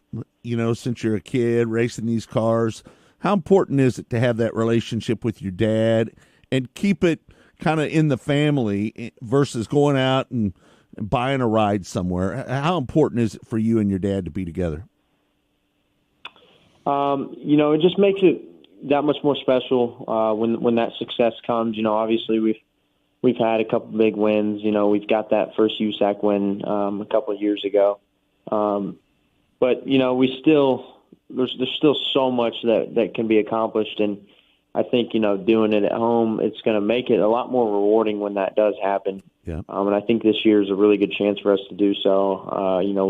With everything we've learned last year and building in the notebook and all the tracks we went to as a whole new group, it was a lot of learning. So I think this year can be a huge breakout year for us and this team. And then I think just knowing that it was me, my dad, and there at the beginning, it's going to be huge when everything does work out, and just see all the hard work pay off. Obviously we have a lot going on with the new branding for the team name, and with it being Dave McDolby Motorsports now, it's still that same core group of guys, and obviously I got a new crew chief now, or I got one last year, Robert Dalby, with a whole new group of guys around me in general. So it's they want it just as bad as I do. So it's gonna be really rewarding when everything does pay off.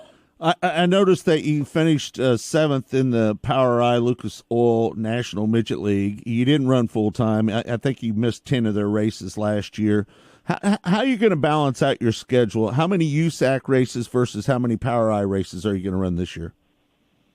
So the goal is, this partnership with Crescent is mainly for the full USAC season. So it is. The goal is to compete for that championship with USAC and just that's the main focus. And then we also like to plan on running the Extreme Outlaw Midget Series that's new this year. Right. It's just a handful of events, but it's a cool series that's up and coming, and I think it's good for the sport. Pays well. So I think we're going to plan on running all those, and obviously try and fill in with some more midget races when we can. And I'd like to dabble into some sprint car stuff this year. No plans yet there, but just something that's something I can work on and try and fill in, and maybe getting some wing sprint cars this year. That's Cannon McIntosh joining me on Mostly Motorsports. Again, you can listen to Mostly Motorsports wherever you find your favorite podcast if you want to go back. Again, these interviews are shortened up. We've just taken some tidbits out of the interviews. They're full-length interviews, full-length conversations. A lot more to be said with a lot of these people that we spoke to in these interviews that you heard this week. So a lot of great guests on this week. We had Kinder Jacobs, Brian Hobart, Johnny Herrera, Connor Wade, Chase Briscoe, Ray Cunningham, Cannon McIntosh. You pulled that down just a little too quick for me there, Austin. All right. Bob Dillner and Lee Spencer, Ayrton Jennington. Good week of show. Good show this week. Yeah, absolutely. Another full week next week. Of course, NASCAR at Daytona. It's going to be interesting conversation. There's topics that are going to come up with the events going on at Daytona that you don't even know you're going to be talking about yet. Right. Where they got practice on Tuesday down there. Yeah. And so we'll be following all that. I want to give a shout-out. Darren Bennett sent me a text this morning from Lakeside Speedway, the new general manager out there, and wanted me to remind everybody that they have a $1,000 to win opening night street stock race out at Lakeside Speedway. Wow, that's big money. There was a day when I raced, the big race of the year was $1,000 to win Pepsi Challenge. I don't know how many people remember the Pepsi Challenge, but it seemed like every year at the old Lakeside Speedway, every year when we had the Pepsi Challenge, Kenny King would win that sucker. Every year. Kenny King, one of the great guys. Kirk, I don't know how close. If Kenny King was still alive, you might not even be here right now. I remember watching Kenny King race. Kenny King was my co-host on my radio show with me before you came along. Yep. He sat in with me a lot, and he was really good. And who knows what might have happened if Kenny King was still alive, though. But unfortunately, we lost him to cancer. Yeah, I just drove by his old childhood home just the other day. He lived maybe 7 doors down from my house. I wonder what happened to his old car. I don't know. It's funny, when you're a kid, everything seems big, right? Yeah.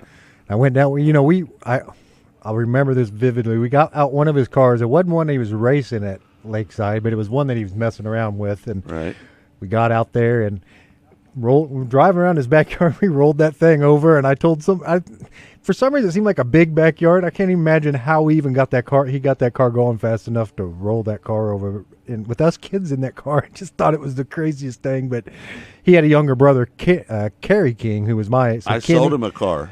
And I knew he was like the bigger kid in the neighborhood. He was way older than all of us kids that was riding around, and so he kind of looked out for us. But I just drove through the old neighborhood. I bet you less than 2 weeks ago, just to see what the old houses look like. So Kenny was cool, man. When he was a good dude. When we used to go out to Lakeside, pack the van full and go sit on the terrace.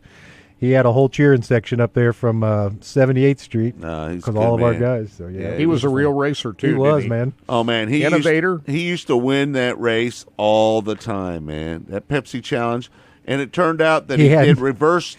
He reversed the stagger on the back of his car because the track would slick off so bad that he would tighten it up by putting reverse stagger on it. Highly intelligent guy. And he did something else one time with put a radiator in the different part of the car. That's too. right. It was in a different part of the car. He did a lot of different things like that. Well, he liked getting in people's heads. And he had some unbelted tires. It was on one of, I can't remember him telling me about one time when he had one of the old tires that we used to race, the tires that people have not belted, but the other one, he had one tire, bias ply tire. He ran a bias ply tire on one, and he was telling us he just did that to screw with people's heads. Well, most of the time when we raced, we ran on Hoosier Super Dirt Boss. You probably don't remember that tire, do you, Austin? He came up with stuff that nobody could even imagine, didn't he? Oh, yeah, he was an innovator. For sure. Did you see the post the other day about he said Hoosiers? Did you see all the tire shortage that's going on out there? Oh, yeah, it's everywhere. Saw somebody post the price of tires is going through the roof, too, right now. Yeah, I saw everything's going through the roof. That they were showing the guy normally got in 60 pallets of tires for the season. He had 6 pallets of tires so far. He said you need to contact Hoosier themselves if you need to get a hold of tires because we're not going to be able to help. What about Goodyear? What's their tire supply? I don't know. I know everything's down and out. So it's going to be a rough year for, not just tires, like you said, supplies across the board, man. You guys, it's going to be. So what do you think we're going to see down here in Daytona this next week with these new cars? I would think that we're going to see a lot of cars sitting in the garage area. I don't think they're going to be able to take much of a shot, to be honest with you. Well, that's the big question I have. The bump drafting will be fine, but it won't be the side impacts. But as soon as they rub on a rear tire, they're going to break a transaxle. Exactly. You know, as far as or if they hit the rack, they'll bend something up in the rack, and they won't be able to steer it. Well, and then you'll hear complaints all the way. Hey, it's rattling, it's moving, it's shaking. I can't control the transmission bolted to the rear end like that. Why would they even do that, Austin? Huh? Why would anybody do that? It doesn't make any sense to me. It's keep it simple, stupid. That's exactly what it should be, and it's like NASCAR is stock cars, you know. When they had the big one at Daytona, and we got multiple cars piled up, what's that going to look like? I think the metal body absorbed a little bit of the impact in the past, and with these carbon fiber bodies they have, are they carbon fiber? Composite. I don't think they're going to absorb much of the punishment like the steel bodies did. How about you? How concerned are you about the safety of these drivers? I mean, you're right about that. You know, you lose the strength of it. Right. But kind of back to what I was saying. I mean, NASCAR stock cars. We're not road cars. Like this is like we took a sports car and put a stock car body on and a race in it. Yeah, that's pretty much what it is. It is, and really. You don't ever see any of your road cars, you know, throwing doors on each other, and it's a different type of racing. Does it ever feel to you that sometimes it's just like when the first COT car come out, right? They put that wing on it, they put the splitter on it. That and was all this ugly looking car. But here's the thing, I think NASCAR tries to go a little too far sometimes. Mm-hmm. Just keep it simple, right? Keep the forward rear end under it. I don't know why they would even get away from that. Keep a conventional transmission in it. And if you want to put the rack in it, okay, I'm good with that. That's fine. But durability is key. You know, and I think that's the biggest problem we're going to have with these cars is the durability. Yeah, we've had a lot of tests with these cars so far, but we've not had the real test. The big pile up and wrecking these cars and crashing them and seeing what the aftermath of that is. What were you going to say, Austin? Well, if you look at it, now I don't remember what like the 90s and like the early 2000s and like the late 70s racing was like, but I've seen plenty of videos and heard plenty of stories about it. That was probably some of the best racing we had.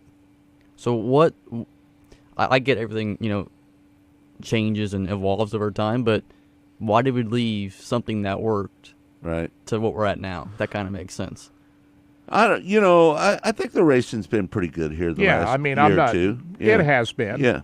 But I think the big question we all have is the reliability of what we're going to see out here. I mean, they've gone to all of these things that they could have done many, many years ago, but didn't. There's a reason why they didn't go to all of these components a lot earlier, because it's all been around forever. I mean, it took them a while to go from carburetors to fuel injection. Yeah. That took a long time. Yeah, for sure. But I guess the big concern I have is the safety of the drivers. Yeah, for sure. Well, that's what I'm going to be looking at more than I don't anything. think the racing's going to be that much different than what we see. I mean, as far as the on-track action, but it's just going to be the. I don't like the the number pushed forward either. That'll. Mark Martin put a picture up 40 years ago. Did you see that picture that he put up on his Twitter page where he said 40 years ago we had our numbers pushed up to the front like that? Yeah. Sure enough, they did. Well, all right. I want to thank everybody that was on Mostly Motorsports this week. And the sound bites that we ran today: Kendra Jacobs, Ayrton Jennington, Cannon McIntosh, Bob Dillner, Chase Briscoe, Connor Wade. And I want to send out a thought to Sam Haferteef. I hope he's doing okay after that fire last night. A great night of action last night. It's all going to happen tonight. Kirk, where can everybody watch? Flow Racing's got a couple of events tonight. New Smyrna Speedway, they're carrying all the action there. Also, the USAC Winter Dirt Games up at Bubba Raceway Park. And also, you can watch Big Block Modifieds up at All Tech Speedway tonight, all on Flow. Dirt Vision's got the World of Outlaws down at Volusia Speedway Park. UMP Modifieds also running with that down there. And over on MAV TV Plus, you can watch the final night of the Winter Nationals down at East Bay Raceway Park tonight. So those are some of the places where you can watch everything that's going on down in Florida. I'll be right here watching. This is the place to be, right here. Right here. You got all these screens working over here? Got them all, and there'll be a live stream on every one of these TVs tonight. You mind if I pop over here? I may have to come over here and watch it with you. I don't care what you do, Kurt. Or if you say, no, I don't want you over here, then I'll Have I'll I ever abide said by that, too. Kurt? No. Have I ever said that? But you never know. You know, on a Saturday night, I don't know what you got going on. You gonna watch Super Bowl down here too? Huh? You watch Super Bowl down here, or do you watch that upstairs? I'll probably watch it upstairs. Yeah. You only need one screen for that. Yeah, only need one for that. All right. Thanks, everybody, for tuning into the show. Again, it's all been brought to you by Lucas Oil Products. It works. Please do us a favor and get out there and use some of the Lucas Oil products. And if you ever get a chance to thank anybody down at Lucas Oil Speedway for being a part of this show, tell the folks down there at Lucas Oil Speedway, hey, man, we appreciate Lucas, Forrest Lucas, sponsoring the Racing Boys with Track Talk and Mostly Motorsports. We can't do it without them, folks.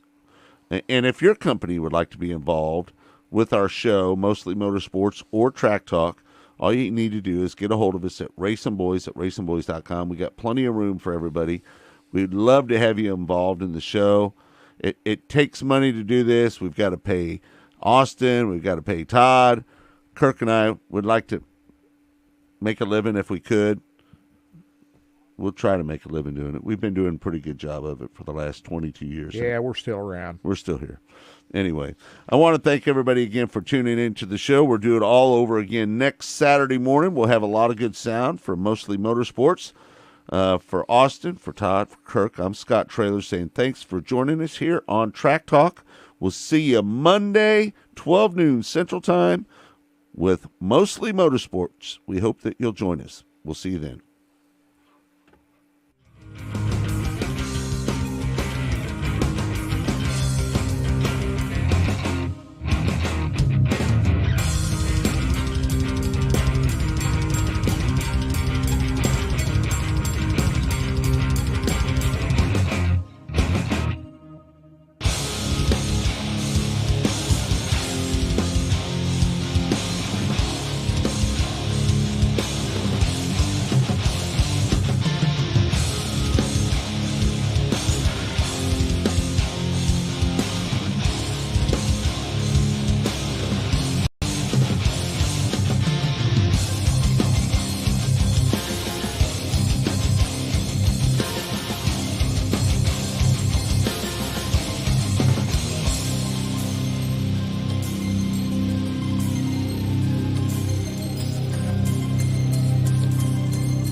Cigarport.ca is your go-to online store for exclusive cigars produced from the best quality tobacco in the world.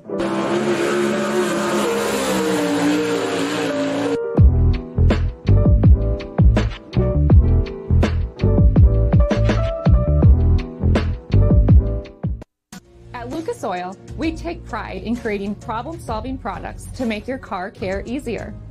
We protect your vehicle and make it run longer so you can focus on the things that matter most. Whether it's commuting to work, visiting a loved one, taking the kids where they need to go, going to the big game, or anywhere life takes you, Lucas Oil is committed to getting you there for all of life's important moments. Lucas Oil, it works.